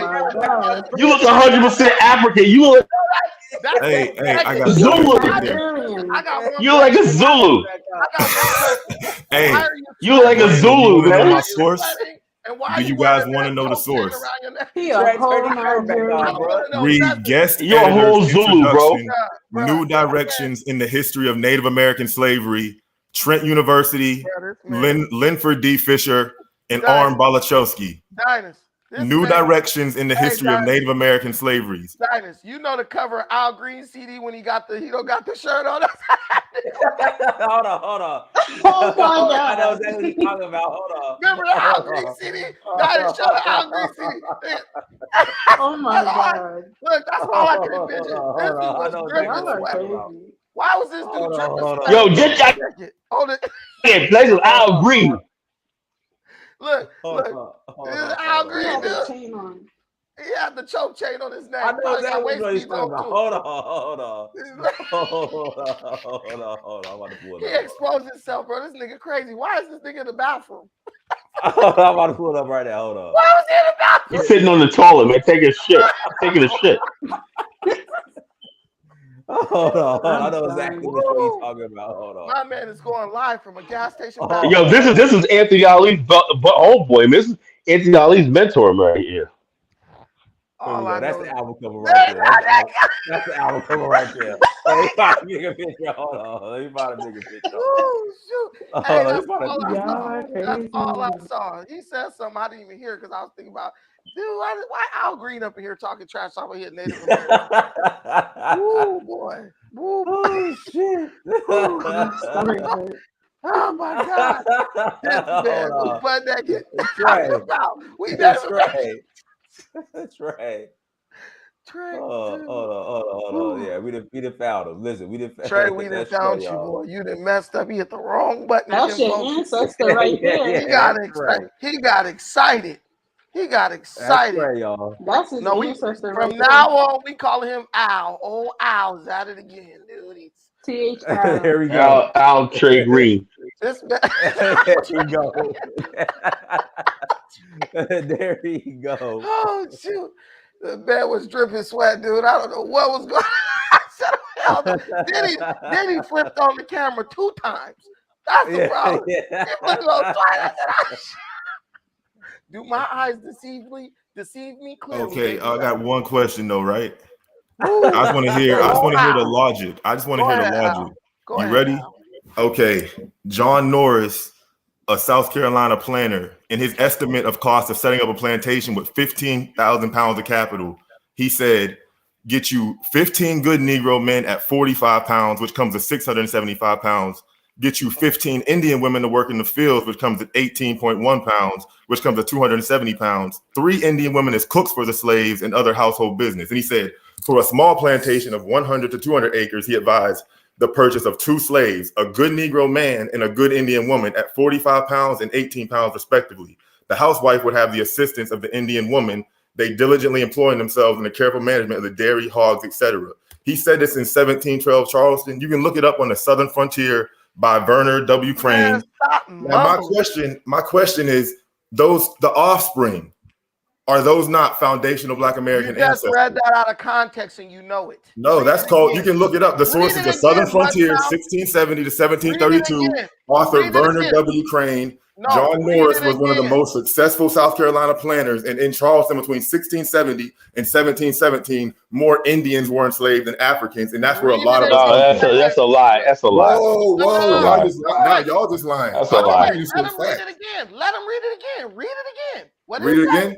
Read it again. All right, let me go pull it up, man. Hold up. Oh damn, he just making shit up now. I got it right here, bro. I got now why you gotta pull it up again? Why you gotta pull it up? But I closed it down. All right, it says I closed it down. John Norris, the pamphlet was called Profitable Advice. He was a South Carolina planter. In his estimate of the cost of setting up a plantation with 1,500 pounds of capital, this writer included these items. He said, quote, get 15 good Negro men at 45 pounds each, which comes up to 675 pounds. Then get 15 Indian women to work in the field at 18.1 pounds each, which comes to 270 pounds. Then he said, get 3 Indian women as cooks for the slaves and other household business. Then he said, for a small plantation of 100 to 200 acres, he advised the purchase of, quote, 2 slaves, a good Negro man and a good Indian woman at 45 pounds and 18 pounds respectively. The housewife would have the assistance of the Indian woman, they diligently employing themselves in the careful management of the dairy, hogs, etc. And I got a whole bunch more of stuff like that to show you. Where did that say that these people were mating together?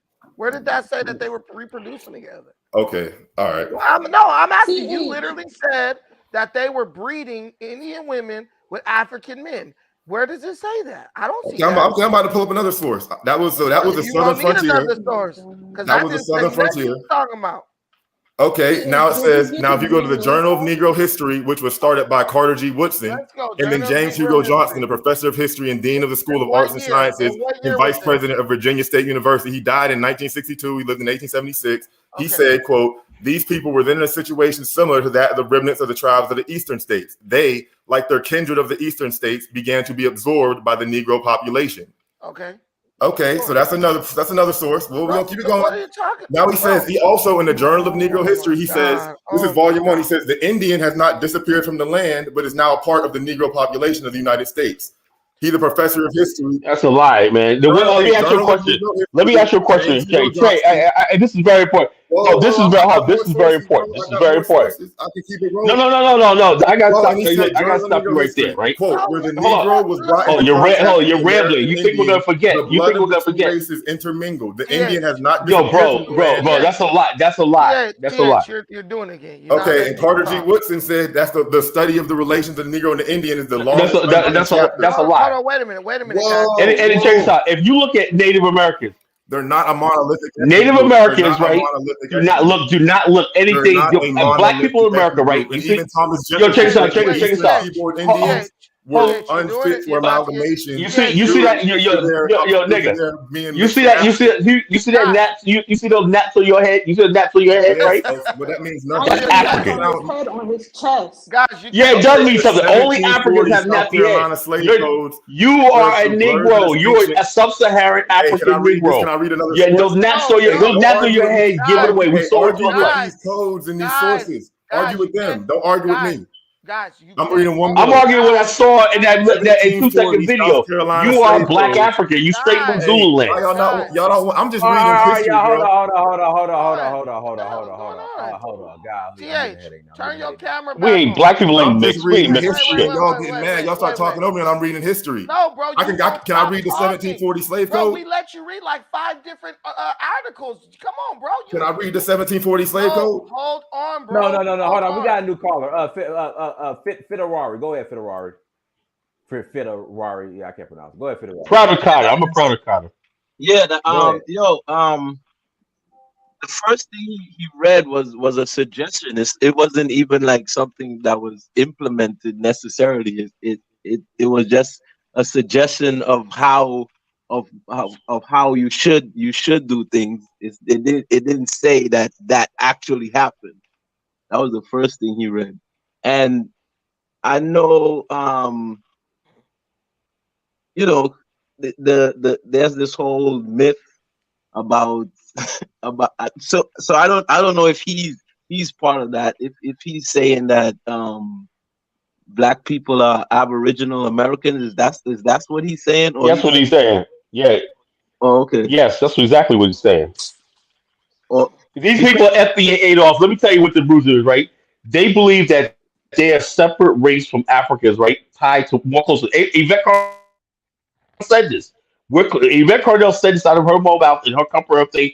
She forgets that when she's on camera talking, right? That's being recorded. And people say she said out of her mouth that we have more white blood in us. And Antonio Moore, his black self, said the same thing. We're closely related to white people and we got white blood in us, so we're different than Africans. There's a large number of black people in America who believe that, that they're different race than Africans. They'll do anything. It's basically what I've said all the time. We've been taught by the white man, right, to hate our African roots, right? The African gene is a threat to the Europeans in America, right? And these niggas don't understand that. The bottom line is this: so if the white man he can't kill us, right? He make us hate ourselves. He's doing a job. We're doing a job for him. If we say we hate our African blood, we got somebody trying to prove that we're not Africans or we're not stuff like that. He's saying, man, my job is done. Because white people never say I'm not white. They say yeah, I'm white. And white people get triggered when white people say that. They're like, I'm white, I'm European, I'm proud of white American proud. Why can't you be black? Remember Richard Spencer and Roly Poly Martin? Remember that?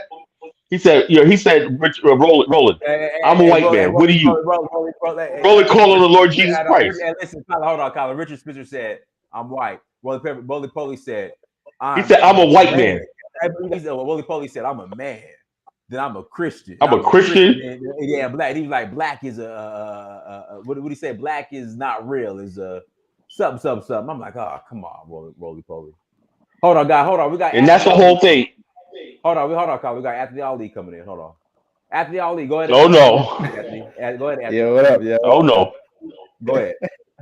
What up, Carla? But my thing is this, Black Americans are mixed technically. So if people want to claim their indigenous history, what's the issue with that? Indigenous to what? But We're not all when you say mixed. you're indigenous, We're not all mixed. You sound dumb saying No, the that. only ones who could probably make that claim is the Gullah Geechee. No, how bro. mixed are you No. There are millions of black Americans who get DNA tests, don't even get 1%. I'm one of them. I don't even have 1% Native American blood. What the hell are you talking about? Bro, you don't know how the DNA actually Bro, works. So here we go. Here we go. No, just because, okay, I'm gonna tell you. Just because it is. No, hold on. I had 1% Native American. That's it. 1%. Hold on, Colin. So I never heard Anthony Ali speak. So I want to hear the brother out, guys. Try not to interrupt him. Guy, he's never called in. Go ahead. Oh, he never been on the show. He's been on Brandon's show. I don't think I called him. I forgot about that. All right, my thing is this, you can look on YouTube of Black Americans doing DNA tests, and a large majority have the Mongoloid, Native ancestry. So y'all say take a DNA test, but if they take it, I never saw that, Anthony. I took my DNA. Okay, it showed up in my DNA test. It showed up in my girl's DNA test. She's FBA, right? So, like, come on now. And even that dude, homeboy Magnesium, showed up in my test. Okay. So hold on. Hold on. Be quiet. So hold on. So Anthony, what percentage showed up? Around 2%, but it varies. Come on, Anthony. Really? No, but let me tell you something. The reason why it does that is because they're only going back 5-6 generations. So let me ask you this, Anthony. How much white DNA showed up in you? Enough. Nobody's denying that. So how you gonna not claim the white, but claim you got to claim it all? No, I'm saying claim it all. If that's a part of you, claim it. You don't gotta sit there and go around saying you white, but it's like you can't deny that it's in your DNA. You can't be like, you can't be 20% European and say, yo, I'm Yo, just let me, Anthony, check this out, right? I got on my DNA thing, right? I have friggin' white fourth cousins, right? Do you think I'm gonna call them in Georgia and whatnot? These guys look stone cold rednecks and whatnot. You know, Tennessee, Georgia, white fourth cousins, blonde, blue eyed shit, fourth cousins, right? It's fourth cousin on my DNA thing. And I'm saying to myself, just because you have DNA, okay, that's what happens. People have like that. The whole thing is culture, right? Culture. You know, I'm majority African descent, right? I was raised as a black man in America, right? My roots and my culture, everything I believe in comes from Africa, right? Yes, I may have some little European and a little bit Native American. I even have 1% Filipino in me, right? But I'm a black man in America, right? Why is it that I see white people, right, with 15% sub-Saharan African blood, right? They're still like, yeah, you know, oh look, you see the white people on TikTok that do the DNA, Puerto Rican. They say, oh, Africa, I'm 12% from Nigeria. Looks like a whole white girl, but she's not gonna always say, you know, something. I gotta go claim that I'm that. In this world, she's a white woman, right? You look at me, I'm a black man, right? That's what it means. Stands for the black people in America are tethered to white people because we still Okay, feel so let that me ask you if this. we Let me could ask you. So use you that little. go ahead. Go ahead. If we call it, we can use that 5% white blood in us in our history of white people. We can tether ourselves to them. Africans don't see. I don't never seen an African right when they do DNA to come out 100%. They have no ties to Europe, whatever, and they know they're okay with that. They're like, okay, I'm African, everything. The black people, when it comes to America, they're not trying to say, oh, I'm part of you. I got Native American blood. They know who they are. You know, we're the only ones that go around trying to be. Oh, look at this book right here. This captain said that Negroes and Indians are the same race. Well, some illiterate captain for 300 years ago said Negroes are the same race. So we would take it and run with it. No, but We're the only group you of don't people. understand is that the Mongoloid Native Americans and the Afro Natives are two different groups of people. So when you say, "Oh, the DNA," What Afro Native American? There's no Afro. Let me finish. There is no Afro Native Americans. There never was. Okay, All right, so go ahead. I'm pretty sure I heard on this Go platform ahead. that even Dynast, you said something about the Malian Empire sending ships over here. Is that a lie? No, but okay. Hold on. It's never been truly proven. And when they were shipped over here, allegedly they landed in Honduras. And the thing is, in Honduras, the Garifuna people, they're not claiming to be Native American or indigenous. They're pure. That's not true, bro. I see. There's a video. I think it's in Honduras. Some white dude was recording this black dude, and he said, "I'm Garifuna." He said, "Are you African?" The guy says, "No, I'm not African." He said, "Who told you that?" So that they're actually not saying that. Maybe some of them, but not the ones that I saw. Garifuna are African mixed with Caribs. Okay, but who are the Caribs? The Caribs are Indians, Native American. They could look straight African, but they could be go. acknowledged as Native. No, they don't look straight African. They look Indian.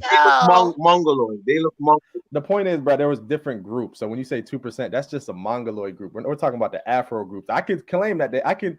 African people. I can see that. How come no African Mongoloid group shows up in anybody's DNA? I've yet to see that. Where's the African Mongoloid DNA that showed up? Show me that anywhere. Do you know how DNA testing works? I don't know all about DNA. Everybody wants out DNA to look at Maury Povich. So how do they determine when they go Maury Povich or whatnot, and they get out of child support? Oh, I believe in DNA. You know, but when it's trying to like that, that DNA test in child support is not 100%. They accept. Oh, come on, man! Come on, Ali! Come on, man! Come on, man! Let me talk. Older. Let me talk. Older. Let me talk. Older. I'm an elder. Elder. Hold on. I'm saying, and then it comes to the DNA test, Brett. They accept anything like over like 91, 92%. But I'm not even talking about that because when it goes, you don't understand. When it goes back more generations, it gets more sketchy. So of course, your father or mother is going to show up 90-something%. But when it keeps going back, even if you know your lineage back 5 generations, it starts to get iffy. The more that's if it goes back. That's if it goes 5, back 6 like generations. No, that's a lie. If it goes back like a couple hundred years, like 300 years, then it gets sketchy. You clearly don't know anything about DNA. No, I do. I definitely do. We're so close to getting off the slave ship in America. It's unbelievable. In the scope of history, it's like we just got off the slave ship. They're going to be like, 400 years We haven't been here that long, man. Bro, the Roman... Ali. My point, I'm gonna finish my point. I'm gonna stop. My No, whole You don't point is have your a An- point. DNA. Anthony, That's the point. can I Okay, ask Okay, you hold on, this? hold on, Anthony, guys. let me hear Anthony. He has this first. I just want to hear him. Go Look, ahead. my And thing then is, I'm okay, next. yeah. your So, DNA saying that you An- African Khaled, that does not tell you how long you've Anthony, been in you America. You cannot prove how Oh long you've yeah, been in yes, America. yo, my No, you DNA can't. Hey, actually said, take hold a, on, man. Hold on. I'm Prove trying to it. hear the guy, man. Go ahead, Anthony. My point is, you even if it says you're from Nigeria or Western Africa, it doesn't say how long you've been in this land. So yeah, you could be yes, it African, did. but Yes, how it long? did. No, it I didn't. No, did it it. didn't. Hold on. I did my DNA test on Dynasty Show 2 years ago, and it said that, and not only that, I have a trace from North Carolina. It says your ancestors not only from West Africa and everything like that, right? It also says that you're from the Carolina. Black people that from my ancestors come from the Congo mostly, right? And we were my ancestors come from the earliest African Americans brought here in the 1600s, right?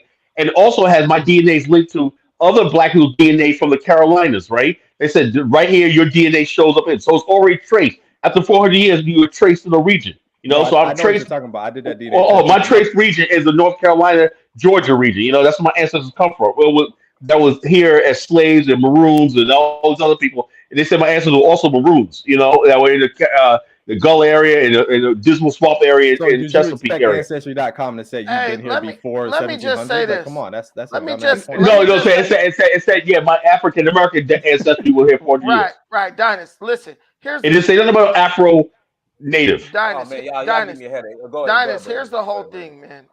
It's all about the convenience of all of this. All of a sudden, these Negroes know about DNA, and oh, you don't understand.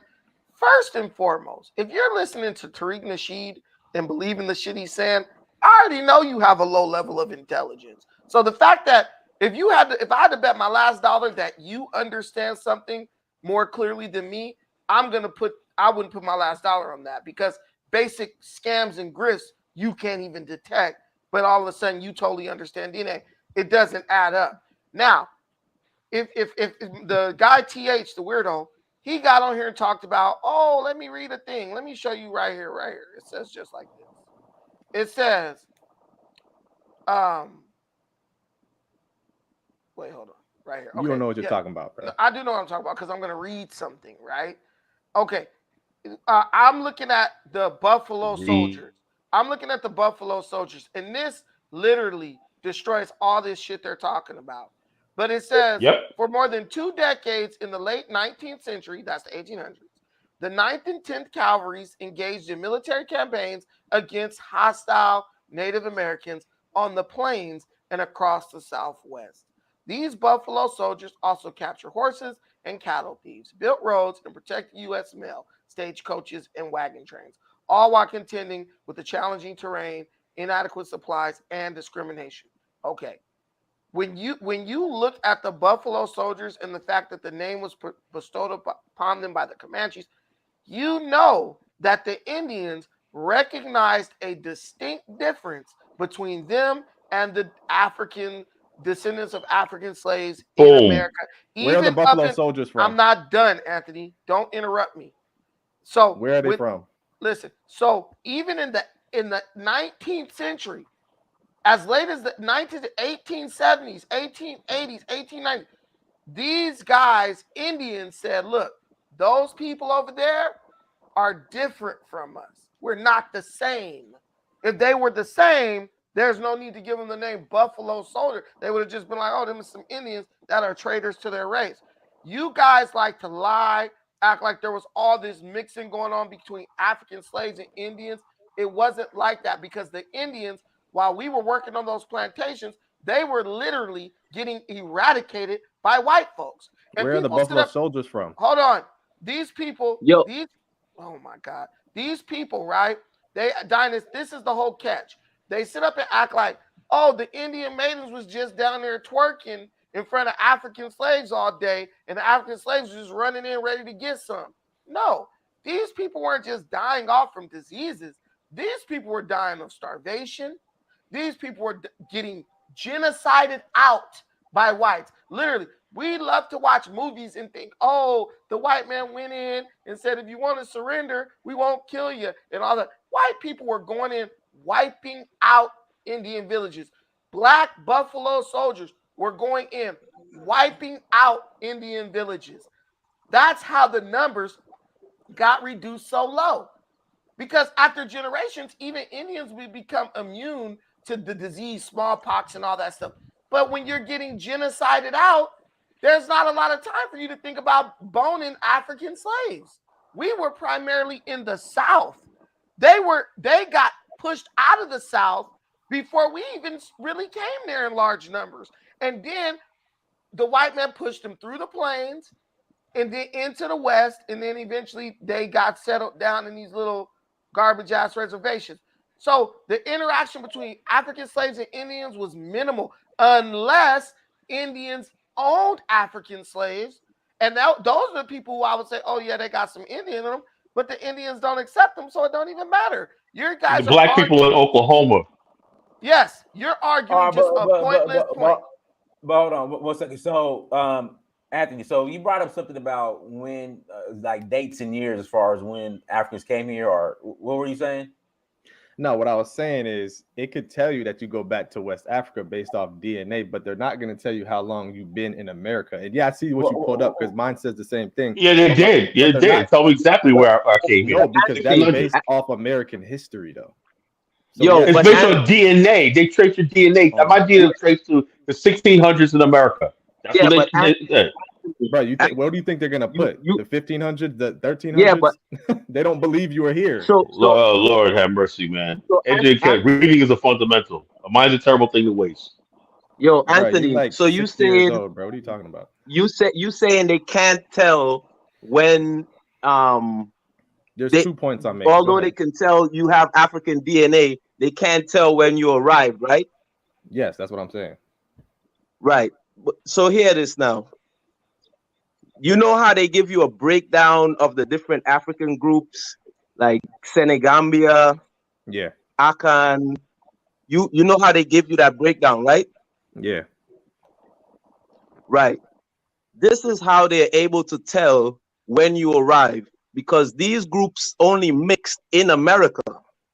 In Africa, these people still have their straight bloodline. Like an Akan person in Africa would be just Akan. A Yoruba person would be just Yoruba. It's only in the Western Hemisphere where Black people have that mixture. So even if you're saying you're descendants of Africans that came to the Western Hemisphere, it will only be from specific places. It wouldn't be mixed like Yoruba here, Mali, Ghana, Togo. It wouldn't be mixed like that. That mixture happened as a result of the slave trade, because people were coming from different areas. Different slave traders were bringing people from different areas and mixing them. So that's how they know. That's how they determine. I see what that's why with DNA. That's why with DNA they can determine. They can know if someone is from Jamaica, from Haiti, from Carolina, is because they know the type of mixture. The type of mixture. Because Africans from specific places landed in specific. What? If you look at Dinah's thing on the screen, it says Mali 6%. So let's say, for example, the ship did arrive in America, and that 6% is the first Black people that actually touched down in America. So what are you gonna say about that? Yeah, but 6% out of 100 is not even half. Bro, 6% is like a great grandparent. Yeah, but you understand that the larger percentage means you have more ancestors in that lineage. You understand? Everybody knows that. My point is, who cares if somebody wants to claim that? Why do you care so much? No. You guys sit up. Listen, it's like saying 2%. It's like saying 2% juice is real fruit juice. It's not the same thing. Okay, Jewish people. If you 75% African, that's what you ancestors, but they still Jewish though, right? Okay, so yeah, so we do the same thing. I mean, I look exactly like. Hold on. So Anthony Ali, I should claim my 1% indigenous Americans in Bolivia and Peru. If you want to do that, go ahead. And then that's one more thing too. DNA testing is based on sample populations, right? So if those native tribes of the southeast woodlands and northeast woodlands were just completely dismantled and destroyed, there's not going to be any sample population when you take a DNA test, and it's not going to say, "Oh, you come from the Cherokee," because there's no Cherokee sample DNA testing. Oh, yes, there is. That's why he said Peru. But did it say Inca? What Peru people? No, they say North. They say North American They Indian. can't That's what even it tell says. you because there's no sample group. Check. So hold on. I got 1% Native American. It just said the whole hemisphere. North Yeah, American all your Native DNA American. is rounded up. When you click Nigerian, it's going to Well, say yeah, but North 10 to American Native 30. Americans said 1%. It'll say like 10 to 30. It can't give you a direct number. The whole thing is this Native American. You go up on TikTok, right, and look at Native Americans, right, who do the DNA ancestry. Amazing. One Native American guy found out he had African ancestry, right, and then he said his parents told a story how the African they owned slaves, and that he had an uncle, a great grandfather, right, that was a black man. You know, he said that's why he said I understand. I turned up 20% African American blood in me. You know, African blood in me. He said, yeah, like that Native American.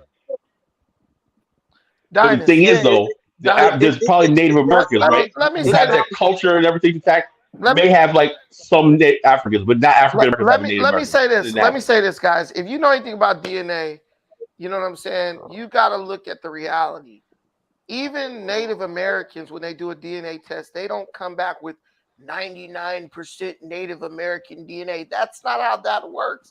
Even Native Americans have like 1% indigenous American DNA. That's literally, they don't even have over 1%. Look at their YouTube videos. Look at what comes back because their bloodline is totally eradicated. Most of the people you're talking about in Native American are whites who have a drip of Native American ancestry left in their DNA. Also, the $5 Indian thing made a lot of people who you think are Indians, they're actually whites. That's why this whole thing is dumb. Our biggest amount of admixture is from white folks. There's a reason for that because when the whites were eradicating Indians, they were taking on their identity. Everybody gets up here, oh, this is how they tell the way they tell. Mute your mic, whoever got the feedback. But the way they tell in DNA who you are is by genes. They count the number of genes that you have. If you are an African, you will have, without a doubt, more genes than anybody else on the planet because you were a part of a larger gene pool for longer. If you are an indigenous American, you will have the smallest gene count because you got trapped over in America after the ice age ended and the ice melted and made the water levels rise and you couldn't walk back across the land bridges and ice bridges that you used to come out of Asia into America. So you have a very tiny gene count. So as whites started breeding in with Indians, killing them off and all that, it destroyed their DNA. It killed their genes. It killed their genealogy because their genes. And Brandon, have you ever heard this? There was less than 500,000 Native Americans in the whole of. Bro, there wasn't that many of them in the beginning. You know, it was not like it was in Alaska and Central America. In North America, there wasn't that many Native Americans. So you're only talking about at the most 500,000 people. Look, bro, they would build an army, right? The Indian army be 120 people. Oh, these warriors, 120 warriors gathered at this place. And what's 120? That's barely like, that's not even an army regiment. Literally. It's not. That's why they got beat down. They didn't have no numbers. That's why they tried to link with the English, the British, and everything to try to fight the colonists and stuff. They also link with the Confederates. They link with the Confederates and joined the slavery because the bottom they simply didn't have the numbers. So Colin might know about this. Hold on, wait. This is my last point. The point I'm making, Dynas, is a Negro, you know when you're a self-hater, when you will try to dismiss 90% African DNA, but then try to validate 1% Native Indigenous in DNA. You are clinging on to Indian identity based on 1% DNA. But then, but they will literally say, these people will literally say, we're not Africans, looking at a 90% African DNA. But that's when you know these people are what? They're trying to tether onto Native American identity. So, Anthony Ali, you are a tether. You are the true tether. You're the true tether. Are you not trying I think we made our case. Are Pan-Africanists not trying to tether themselves to Africa? No, Africa? No, we're Africans. Well, no, we are Africans. Do a video about that, Dynas. How can Africans? I'll tell you something. I'm from Kemet. Oh, we don't believe in that chemist stuff, man. We're talking about Tethers, man. Guys, listen to this. Look, based on 1% DNA of black FBA can tether to Native American identity. But why can't the Africans from the continent tether to African American identity? They have a much larger DNA connection than we do to Indians. So that's what I'm telling you. If you are Indian, like Anthony Ali says, oh, if they got it in them, they should claim it all. Well, guess what? Africans can claim African American identity because they share 90%, 95%, 98% DNA genetic connection with us. So you, based on the logic you're using, trying to be an Indian, you are basically discrediting the logic that you're using to say that we're different from Africans and claim that Africans have no right to our stuff over in America. So you got to choose a side because you trying to. I never came up here and said I'm. Hold on, I think Alexis, you want to say something, Alexis? Yeah, I wasn't trying to interrupt you guys, but I had put a link of a video in the private chat of like other African Americans. I think some of them are actors that were claiming to be Native American. They find out that they didn't have any lineage from Native American. I saw that. I saw that. Came out to be a rumor because white women were mating with the slaves and they were trying to hide it, so they claimed Native American. This is what I was gonna say. If you know how claiming your ancestry, okay, but if you know how to claim Native ancestry, how it actually works, you have to trace back to a Don's role. They don't even go by hold on. They don't go by DNA. So that 1% don't really matter. I'm not gonna hold on because you guys try to be dismissive of facts. Oh, okay, whatever. But what about this? No, we're not. I'm gonna roll back to what you said because I heard about to say something. You're not gonna roll back. You're gonna address it right now because she said a fact, and you little. No, I said I saw that. Listen, you're not gonna Negro your way out of this one, okay? Whatever you think, sitting foot or whatever Indian name you think you are, whoever you think you are, right? One who eats a lot. Go ahead, keep going. Whoever you think you are right now, whatever. But she said a fact, and let me tell you, even Ricky Kittles and the other lady who started African Ancestry. Their genealogy, they said Native American identity was brought into Black America to cover up rape at the hands of Europeans. That women would lie and say that they had a fling with an Indian in the woods to cover up the fact that their baby was the master's baby, or if the baby came out light and they was like, well, whose baby is this? They would lie. Oh, I got Indian in my family. That's why the baby came out. Yeah, Henry Louis Gates said that. I know. Listen, but listen, because you know what this reveals? It reveals what we all know about FBA. We will make up a straight up lie just to try to cover up some degeneracy. Like you doing right now. My point. Go ahead. So okay, I got my ancestry DNA test. Okay, at first when I first got it, it said I had 12% Native American. Okay, and then as it updates, it's going down. So it's like 6% now. What can I do with my 6% Native American lineage? I can't do anything unless I want to go to the reservation and live with them. I can't do anything. In fact, you go to a powwow. Hold on, Gala. Great. That's a great point. So, Anthony, okay. That's what I was trying to get to. Okay, Anthony, you 2%, 6% Native American. Okay, what's next? What's your end game? Okay, that's what I was trying to get to. What she said is a fact. You can't use DNA to be part of a tribe. You have to trace it. You have to have your family member on one of those Don rules. So as of right now, the only way you could get into a tribe is if you could trace them back to the Don's rule through paperwork. So that's what I was going to say a second ago. Over here in Connecticut, we got the Pequot tribe. If you look at them, these are Black people. You would never know they was Indian, but they have paperwork. No, they're Black. They're probably Black people. Yeah, but they have the paperwork to prove. So they got their own land. They got a big ass casino, one of the biggest in the country. Hey, Diane, didn't I say this about the status correction? The status. Point, oh, so they lying? What are you talking about? They're lying. They're federally recognized. They're federally recognized. What are you talking about? Okay, what they're recognized as. They're lying. Hold on. Anthony, can you spell the name of the private chat of the tribe, please, real quick? Yeah, hold up. I got you. Hey, Dinus, check this out. Remember I said on the show before that Black people use this to escape slavery? I told you about the case. No, is that the story in Missouri where this guy, he was like, hold on, he was just hold on. This been going on. This is why we got the Moors. This is why we got the Hebrews.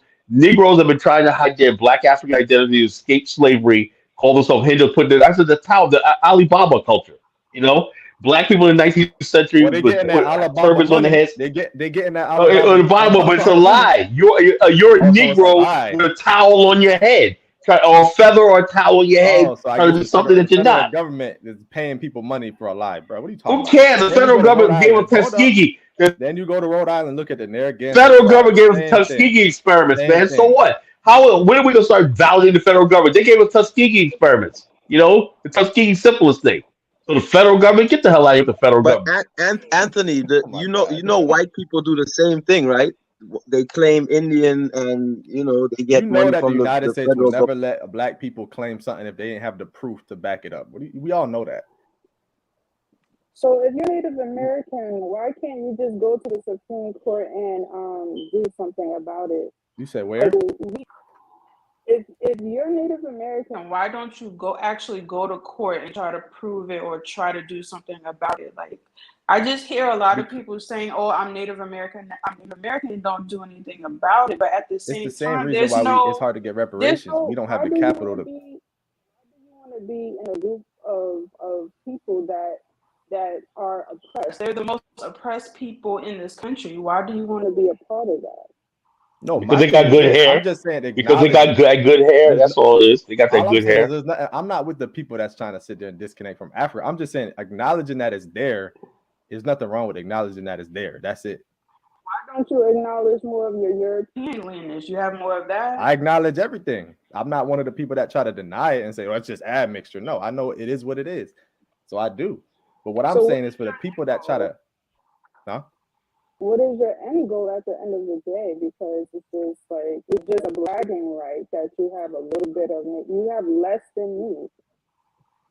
Like I said, it doesn't really go by DNA. Exactly how Dinah said to get Sierra Leone citizenship. Dinah's can have 1% from Sierra Leone, but it doesn't matter because the Y chromosome goes back to a tribe over there, or the X.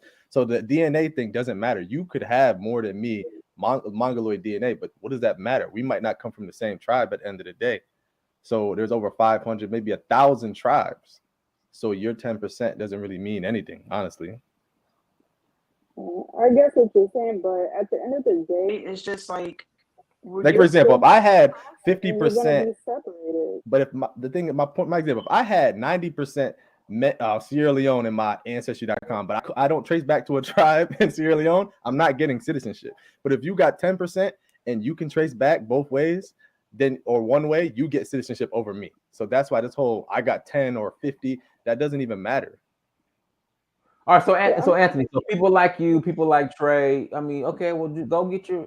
I'm not like Trey. I'm just like I'm a Black American. I'm not. Okay, well, what I'm saying is like there's so many so-called Black Native Americans, but only a few number got your tribal rights. So go get your tribal rights. Yeah, because we was in slavery. It's kind of hard to sign a Don's roll when you on a plantation. Those Don's roll was like early, maybe like 1900 or even 1800s. Some of the first Don's rules came out. Anthony, and there's Indians today that don't even sign the rolls. There's that lady that walks around with Farrakhan, and she was talking about that. How there's Indians today, like Lakota Indians, they never want to have no American paperwork, but they're not technically considered Native Americans by the U.S. government because they didn't fill out their paperwork. Are we going to say that they're not American Indians because they didn't fill paperwork out? The American government don't determine that. You know, your bloodline, religion, what you are, your culture. So if that's the case, then the DNA test, the ancestry DNA, I can say the same thing. They don't. No. That's science right there. That determines what you are. No, it you know what I'm saying? They don't the government of America does not determine. You could say who you are, but you could say you're a white man. You know what I'm saying? You can self-identify as white. You got people transgender from man to woman and what. You can say what you want. That don't mean the society got to accept what you are. That don't mean anybody accept what you are. What ship did you come off? What ship did your family come off of? My ships came here in the first ships in the 1600s. That's where I came here. What were the names of the ships? I have no idea. What the hell do you think? I don't know that. I don't know that. So in other words, you're trying to say that there were no ships, right? Do you know the ships the whites were over here? There were ships. Oh, I was saying, are you the one of those ones that say there were no slave ships? You can go to Portsmouth, Virginia, right? You go to Portsmouth, downtown Portsmouth, right? Right there when they built the amphitheater on Portsmouth, Virginia. I worked down in security, right? Do you know the original slave docks where the slaves and everything, and you see it on the city map, it's chilling, right? I said those are like when they brought the place when they brought the slaves. Like, yeah, it's still in the ground. It's still in the ground after all these hundreds of years.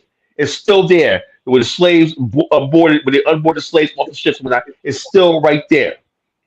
You know. And Harbor Fest in Norfolk and Portsmouth, right, was the celebration. They still to this day of when the slave ships came in. That's Harbor Fest, right?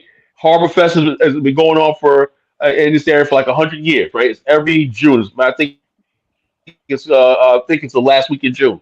Harbor Fest, right? That's for the slave ships. So all you people, oh, slavery never happened. Prove to me slave ships and whatnot, all this goofy stuff. You guys make yourselves look really bad, to tell you the truth, I man. It's never really said that. You embarrassing. just went on a whole rant that I never said that there was no slave No, ship. but you hang out with people. You hang out with people who No, I believe that. You don't. hang out with Dane Calloway. I You don't hang even out with watch people Dane like Calloway. that. You hang out with Trey Hampton, you know, and Find all these one other comment. people. Find one These comment on indigenous Dan's Native on Dan. Americans, colored Find natives. one comment on his page where I left. You ain't gonna find it. I Well, don't watch what I'm Dane saying Calloway. is this: so you hang around. Yo, look, hold up, Tariq. You hang out with Tariq. Tariq There got we into a whole go. argument with a white Italian guy. Said, "Oh, hold on. Yeah, right. Hold. I got to say this, right? Tariq at one time was a Pan African. He did a Haiti movie, whatever. Like all his garbage. I never seen it Hidden Colors because I know the guy is garbage. His history is pseudo. So anyway, now he see where the money's at. He goes where the money's at. Now he knows there's not self-hating black people, right? Who will send him money. He sticks his finger out the window and see which way the wind is blowing, right? Okay, black people want to get into the Native American stuff. So he's moving on Dane Calloway's bullshit. You know, he's moving away from Adolf's FBA, right? To Dane Calloway stuff. So he's trying to amalgamate the two groups. Okay, I get this. We all hate being African, right? We hate black Americans. We hate being African. So let's create this super group of ALFBA. Let's include Black Irish. Let's include Indians. Everybody who don't want to be African. With this new group called Foundational Black Americans. Who are Black Americans, right? Well, anybody basically we like. So long as you're not a black like Wesley Snipes, or whatever like that, you know, or you don't like it like when he clowns the Somalis and whatnot, you know, or he clowns Africans for their skin color when he tells one African guy, I know you are not Black American, right? You know, I can look at your skin tone, your hair texture, your hairline, you're not Black American.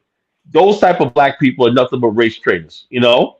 They're race traders, you know, and that's what he's doing. And he's making it cool to be a race trader. Tariq is not cool. He's not the crowd. He got you guys fooled that he's some Hey, cool guy and whatnot. let's do this. And we're gonna expose this guy as a Let's do clown. this. We're going to close out. Brandon, you know, since you're the special guest, would you like to share in closing? Okay, Brandon's eating a pork chop sandwich. But hey, everyone, thank you so much for joining. Like, share, subscribe. Until next time, family, Dynasty, Search for Hulu. Peace. Peace.